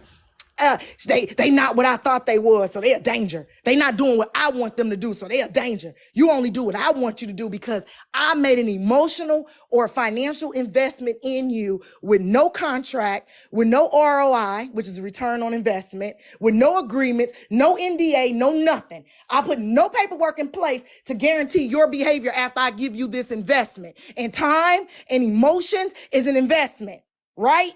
So I have nothing to guarantee how you're going to act once I give you that investment. And then I have all the expectations in the world, like I got you under contract. And it just doesn't work that way. It doesn't work that way. You can't put human beings under contract to act the way you want them to act when you want them to act that way. Life don't work that way. It's crazy. And that's because of unhealed trauma, mental health issues, abandonment issues. It's so many reasons why people act that way. But most of it is because they were never told, no, your behavior is unacceptable. You cannot do that. I deny you access to me. Like when you okay, classic example. You block me, I'm not gonna make a I got 1 million pages, right? So you're probably gonna block me on Cappadappa, okay?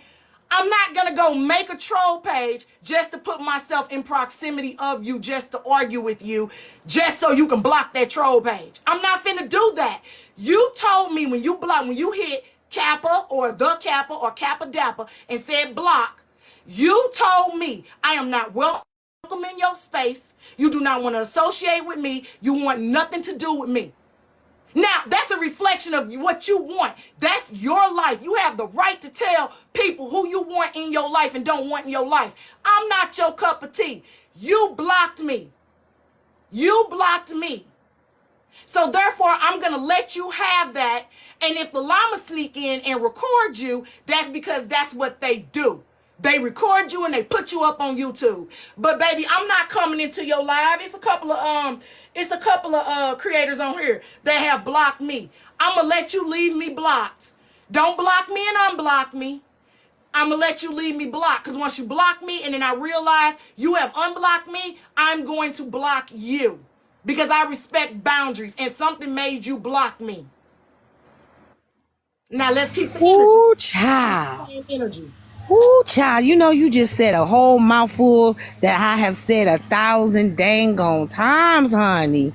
That's all I'm saying. I done said this 1,000 dang on times, and I'm trying to understand why people don't respect the boundaries. If I reject you, then just deal with the rejection. Rejection is a part of life, okay? Hey, everybody, welcome in to the ADHD Live. Please tap the screen, throw the gifts, throw the roses, throw the donuts, the perfumes, and whatever else you feel like donating. Y'all make sure y'all tap the screen.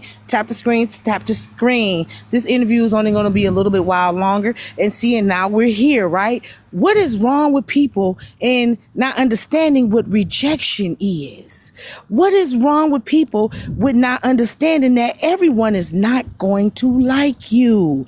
What is wrong with people when they don't understand that stuff is a part of being an adult? How and why can't they understand that? Like you say, no mean no. If I don't want to fuck with you, then why you can't understand that? Rejection is a bad thing on this app. Why is that? Because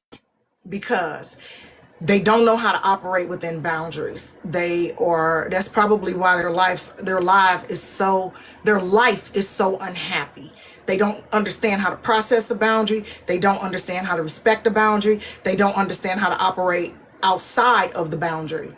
Like, for example, if you block me and I'm in somebody's live and you have access to that live, the hosts have not blocked you, outside of something like this, a preconceived, thank you, Miss Nietzsche, a preconceived thing where we're going to sit down and talk. It was, out of all the people that came in here and left out and all of that, right, it was only one person I had an issue with, only because they're a stalker and they have I didn't want somebody else that's getting a restraining order on them not to feel comfortable to come in here, because I talk about them 24/7, but I also do keep him blocked, okay? They don't understand emotionally. They're not mature enough to understand that your behavior is so immature and so childish. Like, if somebody block you, they're saying they don't want nothing else to do with you. Like, basically, you slam the door in my face. I'm not coming back to your crib.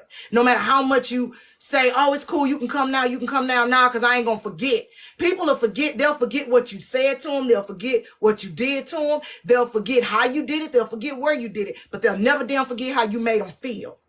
And if somebody block you, that should be a feeling of, oh my goodness, they felt so compelled that they removed me out of their digital life, right? So they feel entitled. Just because somebody hit go live don't mean you're entitled to them. You are not entitled to their content. You're not entitled to their page. And even with the llamas recording, because I've had people that, I haven't had a lot of people block me because I don't even really go in a lot of spaces. But I've had people I don't rock with to request a video to come down for whatever reason. And the llamas will, given the reason, the llamas will take the video down. They'll take the video down, given the reason, especially if it's traumatizing. You know what I'm saying? It's just general decency. People don't have no decency nowadays. They get up on this app, they tell all their doggone business, and then they mad because everybody in their business. They get up on this app, they act the fool. If you're gonna act the fool, please be built that way in real life, because somebody is gonna come around the corner and test your fool mentality. You see what I'm saying? So no matter what, no matter how much you think you can get at somebody, you really can't unless they allow you to.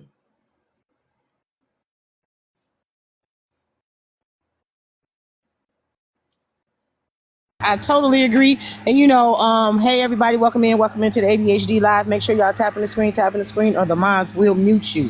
The mods will mute you if you're not tapping the screen, y'all. Hey everybody. So with that being said, y'all, please tap the screen, throw the gifts, tap the screen, throw the gifts. Yes, ma'am. Go ahead.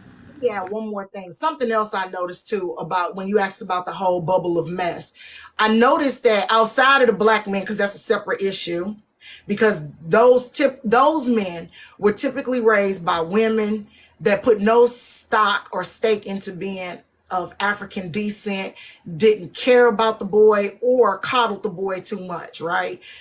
They get the little girls and they teach the little girl, you got to keep house, you got to cook, you got to clean. And that little girl doing that at 8, 9, 10 years old. Meanwhile, they son, they black king, because they don't have a black king, is laid up on the couch playing video games while the little girl is cleaning the doggone house. Right? Because they don't have a black king, so they turn their son into their black king. Those men have grown up, and now they want to come and lay on your couch and play video games and drive your car and do this and do that. You cannot come to the table. I'm not asking you to come to the table because, I'm married. I'm not asking you to come to the table with more than me, but you got to come to the table with just as much as me. And if you cannot do that, you are not worth my time. So if I'm at $100,000 a year caliber, I need you to be at 100. I need you to be at 95. I need you to be at 110. I need you to be somewhere in there so we're equally yoked. Same thing with situationships on TikTok. A lot of the people that are live creators, they're extremely intelligent. They can hold an audience. They can make people laugh. They got a craft or a skill that they offer people on TikTok. These people that have dissociative issues with their own family and their own life, the people in their real life, they come to TikTok to use y'all or us, because I'm a live creator too, to replace the bullshit in their life. So they don't got no stock or stake in the people in their life. Mama ain't talking to them. Daddy ain't talking to them. They ain't got no significant other. They kids and ran off. If they got kids, the dog don't like them and the cat hiding under the couch, right? Well, they need to replace that human interaction with something. And they replace it with you. And when you deny that access to them, they lose their shit because they don't have anything else. See, if you block me right now, okay, I think you're frozen. If she blocked me right now after this interview, guess what? I still got kids. I still got a whole bunch of animals, a whole bunch of dogs. I still got my real life friends, my real life family. I still got people that I need to pour into. So pouring into internet people ain't where I'm trying to be in life. Period, point blank. It's a measure of control. When they come in and they throwing them big old gifts. Okay, I don't know. I think she took a phone call. When they come in and they throwing them big old gifts, they trying to buy friendships and associations. When they come in and they like, y'all make sure y'all try to take care of the host, do this, do that. Like I've seen lives being conducted where like a mod, they come up and they give this long spiel, gift the host, gift the thing, tap the screen, da-da-da-da-da, da-da-da-da-da. Playing step and fetch it for the host. They playing step and fetch it for the host. They want the notice me, senpai, notice me. They're begging to be noticed. They want to be in proximity of the host. They view the host to be this God-like entity to them. That's the whole world. You know, right. And me, myself, my mods or llamas, they don't cam up on TikTok. And they'll tell you in the comments, hey, y'all tap. They don't never tell y'all to gift. Because 9 times out of 10, my gift's probably going to be turned off. They don't do that. That's so that they can be noticed. And then what I notice is once that creator do something they don't like, all hell break loose.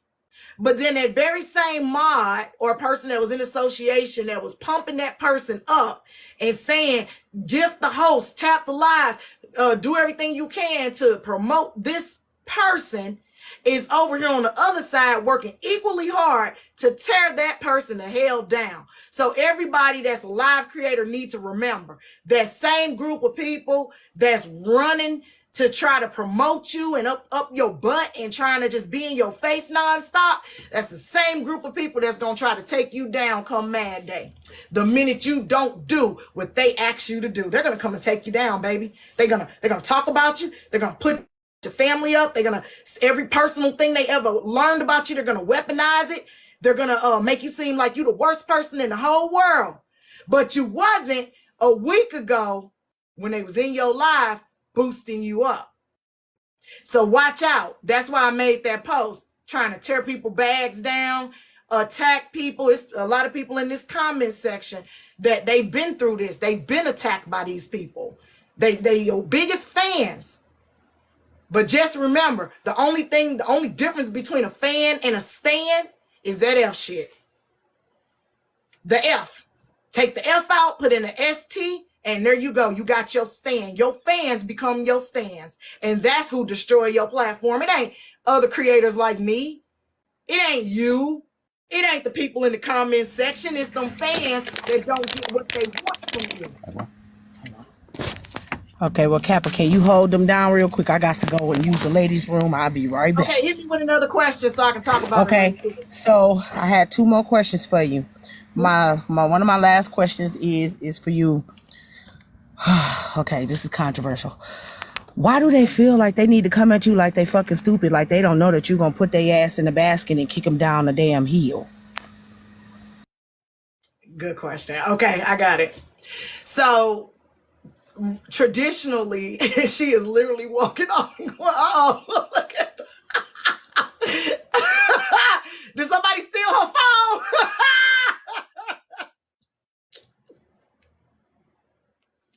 Okay, it ain't moving, so nobody wants to. I was like, oh, somebody taking us away. Anyway, so she asked, why is it that people feel as though they can come for me? Well, they can. So, let's clear that up. They can. They have the option to talk about me, say what they want to say about me, how they want to say it. But what they not going to do like ever in life is mirror my response. And when I tell you, that's why I don't do reactionary lives. So like over the last couple of months, the TikTok has merged. So the people that usually stay on drag talk have kind of merged with battle talk, mess talk. I don't know what they doing over there talk, general black TikTok, all of it then came and met in the middle, right? Which probably was the algorithm that realized we all were in our own little separate cohorts, right? Hey, Renessa. They brought it together because TikTok's algorithm is a multi-billion-dollar algorithm, and the algorithm is built on creating controversy and mess, right? Hey, Mariah. The reason why they did that was because it was waning off in all the different subsections. So they brought them all together so that we all could stay in one ball, one fight over here on Black TikTok. A lot of people don't realize that when you interact with, I'll use Leola who just came in, for example. So Leola is cool with people that I'm not necessarily cool with, right? But when I interact with Leola's content and Leola has interacted with that person's content, guess what I start seeing on my For You page? I start seeing that other person's content. It started bringing me the people that Leola like over to me. And I start, because they figure the way that they explained it is we thought that you might like this, so we're going to bring it to you, right? So then now I'm in a whole new section of TikTok. I'm liking, commenting, sharing, interacting with. And if it's the messy stuff, if it's the vitriolic stuff, that's what TikTok's going to keep bringing me, right? If I'm over there on Plant Talk and let me tell you, I've been on a lot of sides of TikTok. There is not one side of TikTok that don't have some type of controversy. Somebody just said womb lands. That was Native American and white people TikTok came together with womb lands, and it was explosive, right? And so if I'm over there interacting with that content, is going to keep bringing it back to me. So the reason why people feel as though they can come for me is because I don't respond to everybody. Yeah, that's how the algorithm works. When your mutuals interact with content and you follow that mutual or you follow that person, it brings their likes to you. It don't tell you it's doing it. It just does it. So when you scroll in your For You page, you start seeing stuff that your mutuals like. And if your mutuals like mess, that's what it's going to bring. If they like plants, that's what it's going to bring. If they like aquariums, that's what it's going to bring to you, because they're thinking that you have a commonality with this mutual. And there's a reason why you follow this person or y'all or mutuals. And it's a multi-billion-dollar algorithm. And that is what TikTok is unwilling to give up. The formula, the code that they use to create the algorithm. So anyway, because if you notice IG ain't necessarily like that. Your people can be over on IG liking stuff all day long. You may not know it till they share it to you. But once they share it to you and you like it or you interact with it, then they like, oh, got you. But it don't just keep bringing it to you, right? Right? It won't. You got to go search the stuff out. Prom shoes, this, that. You got to go. It's built different. So that's the issue, is that we merged all together. Now, let me get to the topic of what she asked me. I do not respond to everybody. Contrary to popular belief, I don't like destroying black people, people of color. I don't like attacking those kind of people. It's weird because in my real life, I would never find somebody that's down on their luck or in a situation that's not ideal for me and just all out, just blatantly just go for them, right? I would never do that. It's disgusting.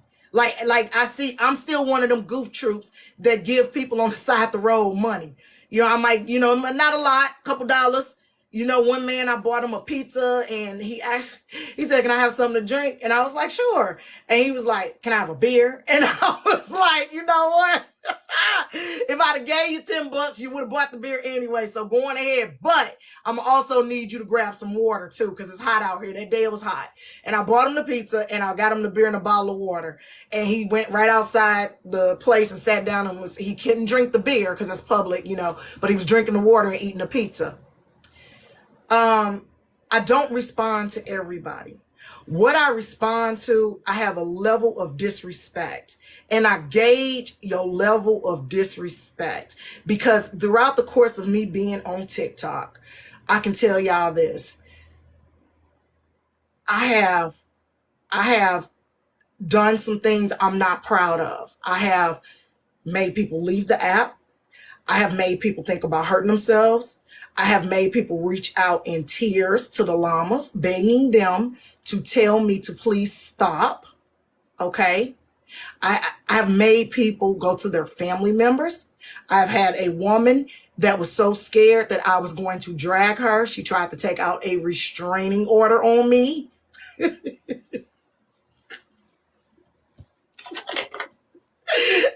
That one was funny. I'm not fragile like that. You know what I'm saying? Like, you think I'm fat, you think I'm ugly, you think I'm built bad, you think I'm goofy, think my husband don't love me. I don't give a damn. I don't give a damn. As long as I can look at that bank account, them bank accounts, and my money where it's supposed to be, and my investments are where they're supposed to be, and my cryptos where it's supposed to be, and my properties are where they're supposed to be, and my life is where it's supposed to be. I don't give a damn what you think about me. You think I'm fat, ugly, tall, short, skinny, big. I don't care. But apparently people on TikTok care.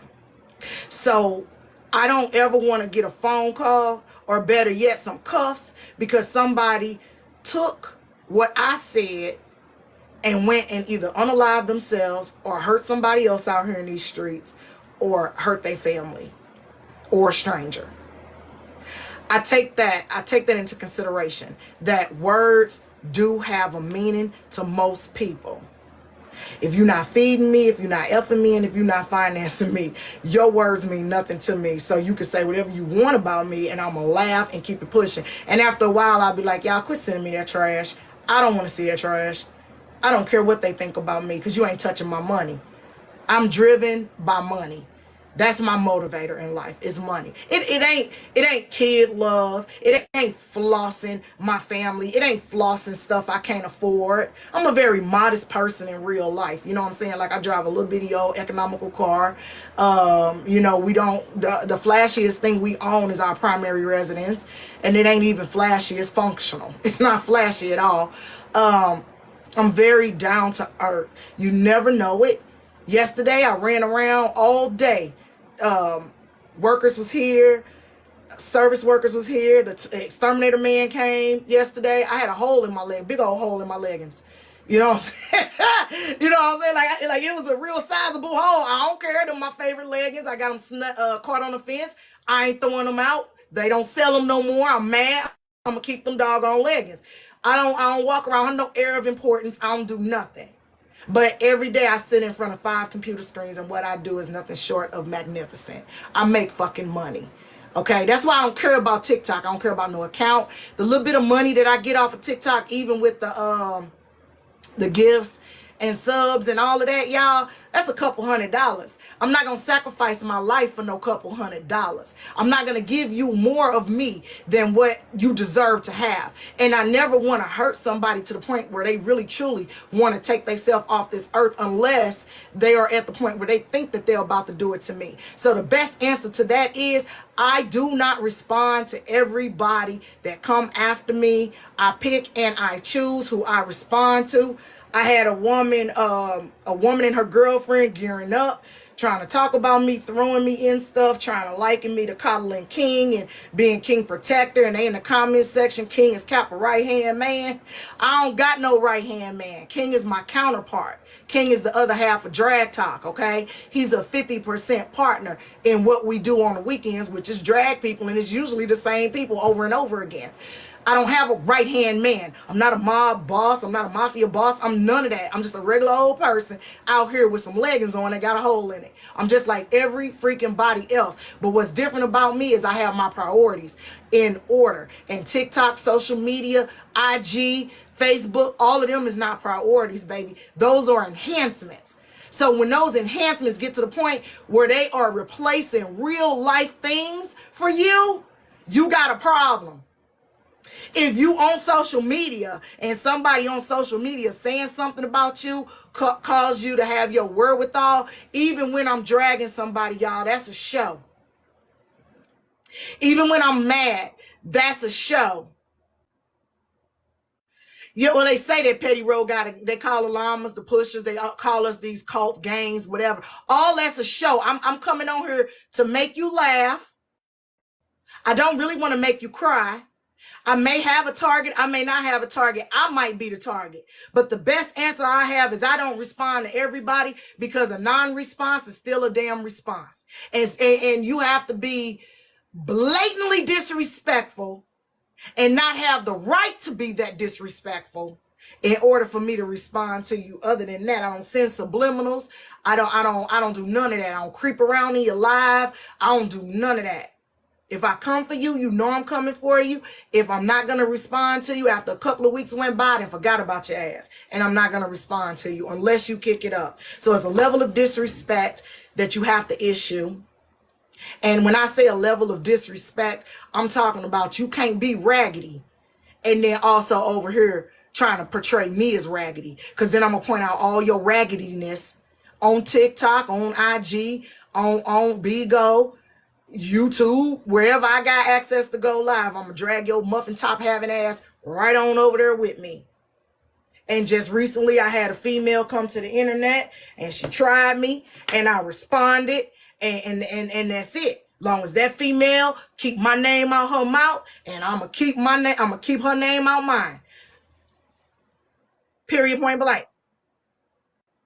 But I'm tried and true, and I will drag a bitch to hell for 2 years or until they take TikTok if you play with me, because I be having time on Saturdays.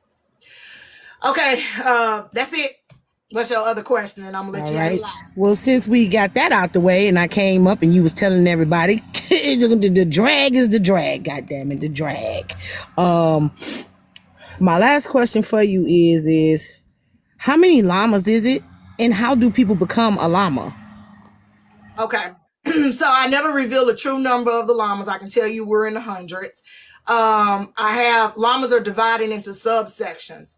So I have my closest confidants, which is the llamas that I communicate with every day, whether it be in the DMs, via text, the board, the general llamas, the herd, the born, however which way. Those are like the ones that's really, really, really there, and I'm there for them.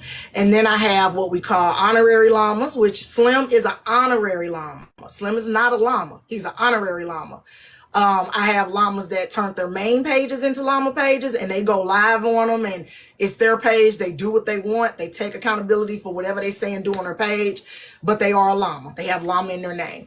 Then I have what you call outside llamas. So the outside llamas is they wanted to be a llama, but maybe they might be too pronounced on the internet to be a llama, because we guard their identity and anonymity with our hearts. So even within the llamas, they're not supposed to know who each other are. So even though we're sitting in there, we don't put personal information up. Our families, we don't do any of that stuff within the closest core of the llamas. Anonymity is our superpower because they don't know who to attack. The main thing about TikTok, in this part of TikTok, this sour neck, wet wig, lot of baby daddy, Gorilla Glue for the edges, clothes don't fit quite right because I want to be attractive, so I'm gonna buy 19 sizes too small, and I'm probably missing a couple of fingernails. TikTok is they like to attack. They like to diminish. They like to demean. They like to make people feel like bring them down to size. So what I did was I created a protection measure. The most important aspect of the llamas, and then I'll answer how do you become one. The most important aspect of the llamas is that a llama doesn't have a gender, doesn't have an orientation. They doesn't have a classification. They don't have a caste. So they're not rich. They're not poor. They're not white. They're not black. They're not gay. They're not straight. They don't have any other social identifiers or social determinants assigned to them. We remove all of that. So you won't see in our chat where one llama is telling another llama, that's because you're Jewish or that's because you're Catholic, because that's never a part of being a llama. When you are a llama, we remove all of those social constructs out of the way and you just stay a llama.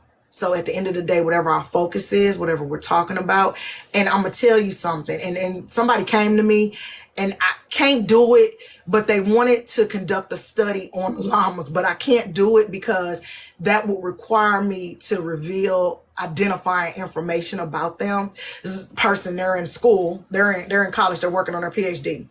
And they ran across one of my lives, and we've been talking, and they wanted to do a study on how we end up getting along so well without any determinants in place, right? But I would have to identify characteristics about the llamas in order for them to do it, and I cannot reveal that. So unfortunately, we can't do that. Once you remove all of those social constructs out the way, people will inevitably like people.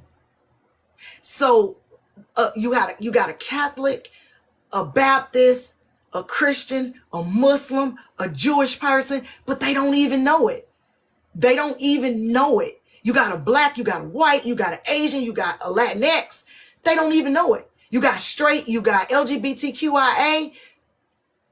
They don't even know it. You got somebody with some cognitive deficits, and then you have extremely intelligent people. Outside of what you putting in the chat, nobody knows that.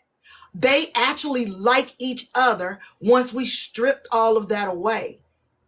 That is like they rock even without me. So there's a board in place that run the llamas. They don't need me to make decisions. They don't need me to do what they're gonna do. And I put them in place to protect the rest of TikTok. So I'm not wielding people. Remember I told you when you asked for the interview, I said I got to take it back to my people. Well, it's the same thing when I get ready to go after somebody. I got to take it back to my people first. No matter how I feel, they tell me, Cap, it ain't worth it. I'm going to drop it. Most of the time I say, y'all, I ain't going to do nothing because they be mad. Somebody said something about me. But on occasion, they be like, oh, well, you know, this person was in a hospital. This person was this person was that. They're going through a divorce. They're going through this. They're going through that. They advise me, and I take what they say, all of them, under heavy consideration. Once we removed all the stigmas, all the reasons to be different, all the reasons to dislike people, all the reasons to do all of that stuff that they telling us on here is something. I'm a baller. You not a baller. I got men's. You don't got men's. I'm a side chick. I'm a wife. I'm a this. I'm a that. Once we remove all of that, people start to like people just about people. Because a good person's a good person, no matter if they're Catholic, no matter if they're Jewish, they're just a good person. And that's why the llamas, you don't see we have these public fallouts, because we don't. Because we rock with each other. Do we get mad at each other? Do we get annoyed with each other? It happens, yes, yes. But at the end of the day, we care about each other. Even myself. The llamas have called me to the table because one time a couple of weeks ago, I had all my pages banned. Then right after that, I was supposed to go live. I was like 2 hours late. So they started putting out wanted posters because I wasn't live.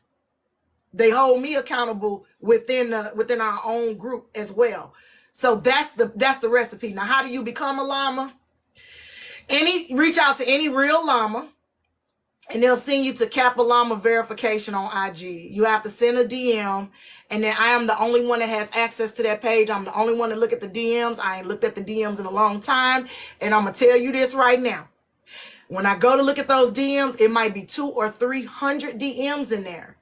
Out of those 200 or 300 DMs, I may approve, because I'm the only one to deal with who come into the llamas, I may approve 6 or 7.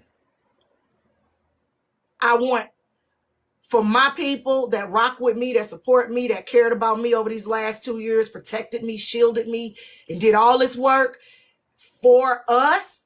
I want quality, not quantity.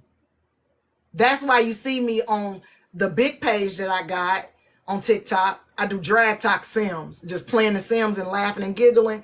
And then on Cappadappa, that only got 8,000. That's where I do the drags. Because if I lose Cappadappa, all my people got me on that other page. That's what's important. I got them in IG. If I lose all my TikTok pages, I got them on IG. That's what's important. So contact any llama. They'll send you the link for Kappa Llama verification. But you cannot become a llama just because you want to be a llama. The chemistry of my people in my group, because I'm not here to make money. I'm not here to blow up. I'm not here for none of that. I simply hung around because these people was being falsely accused of SA, and we was used in the course of doing it. That's it. Other than that, I'd probably be gone up off of TikTok for real, or barely going live. So I'm not here for all that clout and whatnot. And you know, like with Diamond, a lot of people like to attack Diamond. Some people got good reason, some don't, right? I don't throw the rock and hide my hand. But when I look at Diamond, I look at what she do. She comes on here and she makes money. That's what she do. And if it's something that I can't rock with how she's making her money, then I just need to stay out of her space, or I need to block her and move on. Ms. Nitra comes on here and make money. You come on here and make money. Slim, come on here and make money. All y'all come on here and make money. If I can't rock with what you're doing, my job is to protect me and my people. I block you and I move on. I'm not going to double back and come hold you accountable. Now, I might drag you depending on the level of disrespect. So if you doing something that I don't like, but it ain't targeting me, you're wrong, and I'm moving on, right? But if you target me, if you try to bully me, if you try to come after my people, if you spread falsehoods and lies, then that's when my claws come out, and then that's when you see that other Kappa. And that's when I become unreasonable. And I'm not going to say unhinged, because I'm always cognizant and aware of what I'm saying. And I be drunk as hell, and people can't tell it, because I do be sipping on me some wine. However, the point being, friends with attitudes, is listen. What I want you to take away from everything that I said tonight. What I learned about social media is people love the real, right?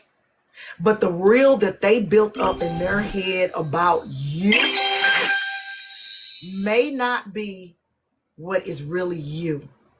And it becomes dangerous for you when that facade that they built up in their head about you falls away, and they realize that you are but a human being just like them. What you have to do is protect yourself and your space, your babies, your husband, your family, your pets, your household. Because if they not feeding you, unking you, or financing you, then they have no say. And they should never feel so comfortable as to be entitled into a say regarding your life, whether it be a digital life or in-person life. Right? Thank you. Would you let me just walk to your house? If I just came to your house right now and came in your front room, was like, why you got this couch sitting right here? Move this couch up out. You don't even know me from Adam, right? Right? So let's say I brought a food item with me and gave it to you, something monetary, right? And I come in and, here y'all go, this for y'all. Why is this couch in here? Why you let your kids put their feet on the furniture? You know what I'm saying? I ain't got no right to do that, right? You gonna put me out, right? Right? Right. So why allow it in a digital world where they can come in and question who the fuck you are and what you doing? Don't. I agree. And thank you for saying that, because thank y'all. Thank you for saying that. And like I told you from the get-go, thank you for taking up for me when, things were done the way they were done. And I wish that, people will understand. And you said the words, you took the words out of my mouth earlier. When I had those tears, I was very fucking angry. I was angry. It had nothing to do with I was angry. You get what I'm saying? So I'm glad you understood that, because a lot of people thought it was something else when it wasn't. And I appreciate you. Hey, Chris, I appreciate you. And you said you don't live in California, right? No, I live in the D. That I that really, gentleman, that gentleman that we're talking about, he lives in California with a lady, I expect, right? I assume because he got a baby on the way. oh, So it'd be kind of difficult for you to go all the way from where you at to where he at and have some type of relationship. This is what I was talking about, that parasocial. hmm, I'm old. Like I said, I'm almost half a century old, bro. There's no go together. right. Okay, I'm too old. Like that's foreign to me that people be like, oh, they go together on the internet. Yeah, I ain't hear that, but it is what it is. Fuck these Yeah, people. I heard it. Somebody said that they thought that you and that person was had a some type of other type of relationship Why going would they? on. See, these people are weird. They weird And, as the fuck. You can't have genuine. And I'm sitting in front of my husband too. He's sitting right here with me. You said yeah. somebody else had my phone. See, y'all saw he's sitting here. Oh, okay. 'Cause I didn't know somebody had snatched your phone and was about to get us on up out of your car. No, he was sitting here. He was sitting here, holding the phone while we was chilling. But yeah, that's weird as hell that people can't have genuine, a genuineness for No, it's people. because that's what they're doing in their. That's what they're doing. They see people project and they're gonna accuse you of do you definitely can have a platonic relationship. Me and King are strictly platonic. Right. And me, there's not a man on this app can drop a DM from me saying I was inappropriate. And I have never heard that about you as well. And them gentlemen that we're talking about never said you was inappropriate. No, it's what everybody else or the other people, not everybody else. The It's weird what people. people said about the situation because Yeah. they don't know what being platonic is. So, And they but also don't know what being a real human is, because at the end of the day, you can be a real human and still give a fuck about somebody. But once they show you who they are, you can just bag away and still care about them and just don't ever fuck with them again. That's what would make the relationship a whole genuine situation, because I don't never got to fuck with you again, but just know I wish you well and God gonna bless us all. That's just it. And with that being said, this is it. Y'all, this is the final thing. Anybody, if it's okay with her, y'all can ask questions if y'all want. Don't come up here disrespectful. Y'all got to ask her though. Ask the question from downstairs, or you can ask, can you come up in the box? But the last thing I saw one of my mods ask, who does your graphics, man? I need me a llama with curls, okay? I need me a llama with curls. and we do that. We do honorary stuff for people all the time. So I don't know if they're in here, but Silent Llama is the llama that does all the graphics. Okay. Well, Now, silent when mama, I'm it's picking, just when I'm picking on Petty Row, that's me. The crude stuff, that's me. But the really good graphics and the pit like Llama Crew stuff, that is definitely gonna be Silent Llama right there. Silent Llama. silent llama mama. I need me a llama with curls, pink ones. Mm-hmm. Here, Hey baby. girl, inbox Hey, me y'all, whatever you this is need. good to me, Hey baby. Miss Nitra Listen. girl. Ooh, I'm over here braiding my hair and listening. This was good. Yolanda texted me and told me she loved Kappa. She said, girl, Kappa got your back. I just love her. I said, where's she at? She said, friends with attitude doing the interview. I was like, pew, over here flying in. But I just wanted to say, I'm glad you asked a question. And how's everybody doing downstairs? Glad that you asked a question on how to become a llama. But I do have another question, probably two in one. Outside of the app, are there any like real binding? Because I know y'all are an association. I can hear the family and the love, but are there ever any meetups where the llamas go and y'all meet each other? And also, what was my other question? Damn, I had another one about that. Oh, do the llamas have other pages, or are they just out here llama activated? So, okay, so the first thing is the llama meetups. Anonymity is our biggest weapon, is that nobody knows who anybody else is.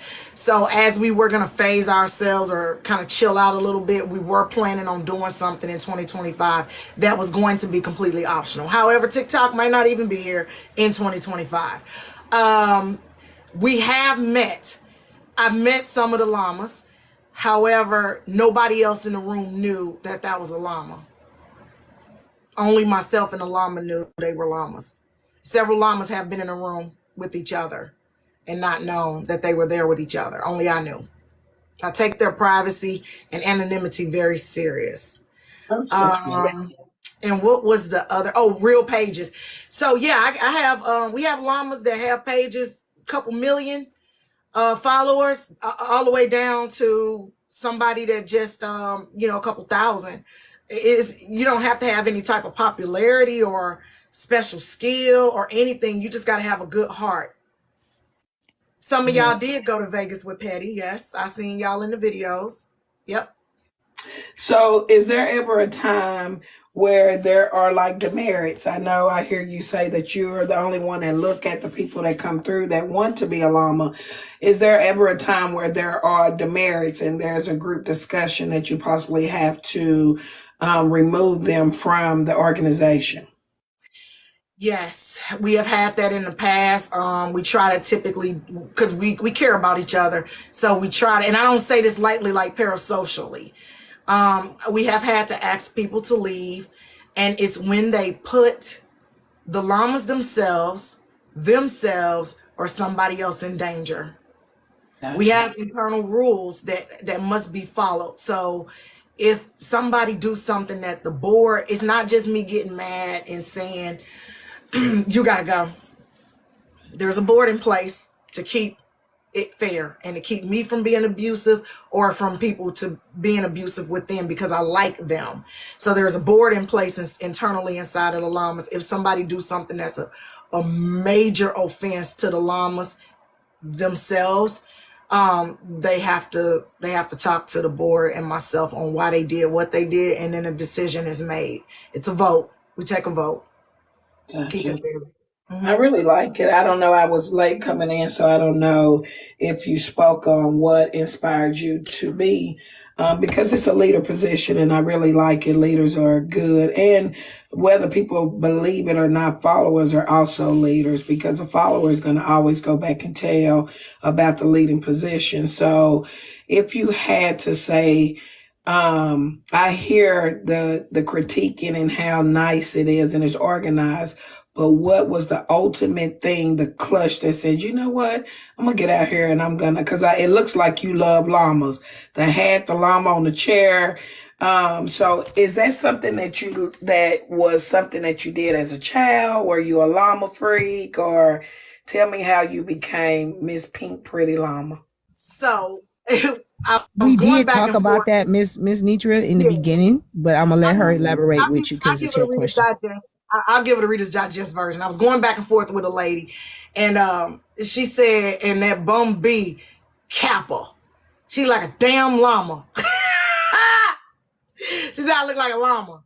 So no, I never liked llamas. I And never liked llama camels. activated. Yeah, she literally said I look like a llama, and all the people thought it was funny. Now here's the caveat to that. I don't live that far from this individual, and we are cool to this day. We are still cool. We've talked on the phone and everything, but back then we didn't like each other. So I just said that since I look like a llama, then your insult gonna be my come up, and then everybody became the people that wanted to be llamas, and it was shaky at first, but the ones that needed to be protected from their main pages being attacked became llamas, and that's who became my mods. And then it evolved from there, and people came in with skill sets that helped me because I didn't do this. I didn't do over 5% of the work. 95% of the work belonged to the llamas themselves. They organize, they do the recordings, they do the supporting people's lives, the communication, they do all that. I'm 5%. I just became the target of bullying and turned it into y'all just make llama pages so y'all can be anonymous in my live and not get picked on. So and now the llamas that's here from that first group, the llamas that's here, it wasn't a don't get picked on thing. It was in order to be in my proximity, you're gonna have to be a llama. If you're gonna be modding, you're gonna be a llama. You gotta be anonymous. Because I don't want people coming after you. I don't want people attacking your families. There's people on here, like I said, they got pages a million. There's somebody I know they go viral every other day, but they're a llama and they mod for me and they come and sit and chill with us. There's no time commitment. There's no certain amount of anything you got to do. You don't have to make content. You can make content. You just need to be a decent fucking human being. That's really what I'm looking for. And I don't want no infiltrators, so I don't take new people. So if you just started a TikTok page and you want to become a llama, absolutely not. Absolutely not. You cannot come in my group and upset the pH balance in my damn group, in our group. This is good to me. My last question, and then I'm gonna drop down. And friends, this was been a nice interview. Do you all have merchant, Miss Kappa? Do you have like llama merchant? So typically though, Miss Nitra, I'm gonna be honest with you, we do, and it's very basic, plain t-shirts and stuff. It's on my Cappadappa page, Linktree. But what I like to do, honestly, is I like to promote other Black businesses. Like I seen AP come in here, and I need to go buy my steaks. I got AP's. Baby, listen, that sauce is bussin'. What's Baby, up, I'm AP? going by What's up, everybody? porterhouses. I'm going by porterhouses, so that way I'm buying them tomorrow, so I can make a whole video and do my thing. I like to promote Black businesses over us having merch because the llamas is all donated, all free. AP in here, y'all. AP right there saying, hey, sells this premium barbecue sauce. These hats that I wear are made by Jenny from the block. They're custom hats made for me that they crochet, right? The Blam, I like to support Black businesses. So rather than have y'all buy merch, people buy merch from me, which ain't gonna do nothing but probably go in my pocket because the llamas don't even have cash apps for real. Most of them don't. It just be to support a Black business. So that's what I like to do. Even my coins, and when I can get them off my thing, I trade my coins in and my cash apps, and I buy from Black businesses on TikTok. Right. Well, I don't know if you have went to Shay Ari Styles, but she does shea butters and stuff. Shay does a lot of lip scrubs, lip glosses, stuff like that. But I bought some shea butter from her. Yep. Yes. Yeah. I want to say this was good, and I'm gonna go back downstairs. But AP, I will say that sauce, I put it on my salad. That's how good that sauce is. Y'all make sure y'all get some. Friends with attitude, much love, and keep being great. Thank you. Bye, You know Kappa. I loves you too, Miss Bye, Miss Nitris. Nitra. Yeah, this And sauce. where's my this is good, Miss Nitra? I need this is my good to me t-shirt in pink. Where's my pink? Yeah. This is good to me t-shirt. That's what I want to do. I want Black businesses or women-owned businesses or POC businesses. I would much rather promote them than come off with you know what I'm saying? Because I'm already gonna pay my same bills and everything else. So that's what I do. Pink. I love the pink. I love the pink, and I know you. Like I'm gonna show you this. I ain't gonna show this because this one is gonna hurt that lady feelings, and I don't even feel like hearing her mouth. So like this was from Blam Fam. Okay. This is the only shirt Blam sent me that probably fit, and it's as big as a 5X man. But Blam made these shirts. He also made another shirt called Pulling VPNs. And he made plaques that he made. Ooh, good Lord. Not pulling VPNs, y'all. It's a long story. We'll do it some other time. Ooh, you know, like stuff like this. You know, that's the llama cute. brand with, you know, the llama fun collectors. That's what I want to do. I don't want to tear Black people up. I don't want to fight with Black people. I came from Cutie Power 1. I was mostly going at it with supremacists and the blue crowd. I never thought that I'd be on here just straight going after Black people. And quite frankly, I will say that I'm slightly embarrassed that that's what this side of TikTok have brought me to. However, I will drag your Black ass if you come for me, because I will defend myself. But first, do it, y'all. I'm gonna love on you first. But when you try me, I'm gonna defend myself. All right. But that's all I gotta say. Any other questions for me, friends, before I let you have your live back? I'm good. And I enjoyed our conversation. Oh, and before you did your interview, did you check out, you know, me before you came over and did your interview? I'm sure you have. Did I check out what? Did you check my, you know, live and stuff out before you did your interview? Did you have any critiques for me besides the ones you've already given me? No, I didn't. No, and I didn't critique you either, because I don't want you. Please don't take it that way. I just handed you lessons that I learned going live. I know you newer on this app. Mm-hmm. You newer on this in this atmosphere. I just told you. All I did was just told you about what I discovered, which is gravity. No, you gave me the reals. Shit sinks. It sinks to the ground, right? It sinks to the bottom of the bowl. So at the end of the day, those people that you have, and I'm not taking shots at Slim. I'm not attacking him.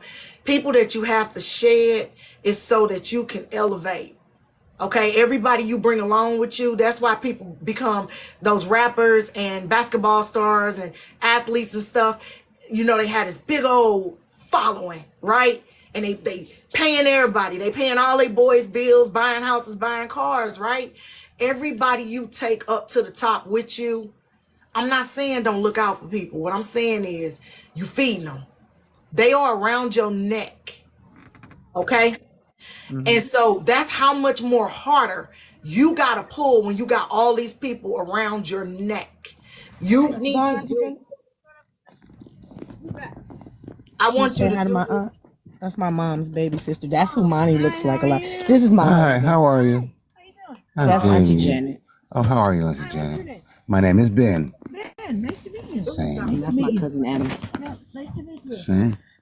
Oh, I'm sorry, y'all. I forgot. I told y'all I was at my family house. I'm sorry. No, I'm not going to let you go so y'all can take care of y'all business. But listen, I just want you to understand everybody that you bring along with you, consider them around your neck. And that's how much more harder you have to pull to climb to the top. Okay? Did you want to tell your dad? Okay. No. All right. I told you I didn't want to tell you. Oh, Why you good not Lord. listening? Okay, what's going on? So cut the extra. You're right. And if it don't help me elevate, I need to eliminate. You're right. And I agree with you, and I thank you for all the now I gotta greatness. tell him Nigga, you get done your said big something. forehead behind on, big forehead. Wait, So and also listen. Just because you might not like the messenger or the way that the message was delivered, friends, it don't mean that message ain't worthy. Everybody not gonna be nice and be like, oh, please listen. It might come off rough and it might come off ugly. Take can what they you tell me in the back end? Don't tell me on the front end. I don't like that shit. That's typically like I will do it myself, but the minute you stop expecting you out of other people, you'll live a much more peaceful life. But They yes, do it on the front end, they gonna get the wrong person. I'm just telling you, they better go on and back end me. but I just want you to know that not all people are gunning for you. So take the advice that you can use, discard the rest. I want to see you win. I'm finna let you go be with your family. Thank you for the time you gave me today. I Thank you, appreciate you. Michelle. I appreciate you. You a superstar on here. I had a superstar. Nah, I ain't no You star. know. That's y'all. But anyway, you need anything, hit me in the DMs, okay? Bye, Mr. right. Husband. Who was holding? Thank y'all, and I appreciate y'all. Y'all, the ADHD plane has landed, y'all. I had to catch y'all later. I gotta go handle some things with my family and my grandma and everything. So I'll see y'all tomorrow. Y'all be blessed in everything that y'all do. And this was a great. Thank you. This was another great interview. Thank you. All right, And I'm gonna y'all. share I'll some see y'all for clips. Drag Talk Sims in about an hour. All Oh, righty. drag Bye-bye, talk. baby. Wait, drag talk in an hour. Drag Talk Is that Sims. on your No, regular Drag Talk. page? Drag Talk is gonna be Saturday. Drag Talk Sims is on Fridays and it's on Cutie Power 1. It's just us playing a video game. It's no biggie. But I appreciate you. I'm gonna drop down into the basement till you in the live. All right, y'all. Y'all have a good night, man. The live was wonderful. Y'all, I really don't have much to say. I gotta go and go give my family some hugs and kisses. I already seen my grandma. Thank you, Cream. I'll see y'all later. Y'all be blessed, okay? The plane has landed. Thank you, Bones. To all the Bones. See y'all later. See you later, Miss Nitra. Bye, y'all.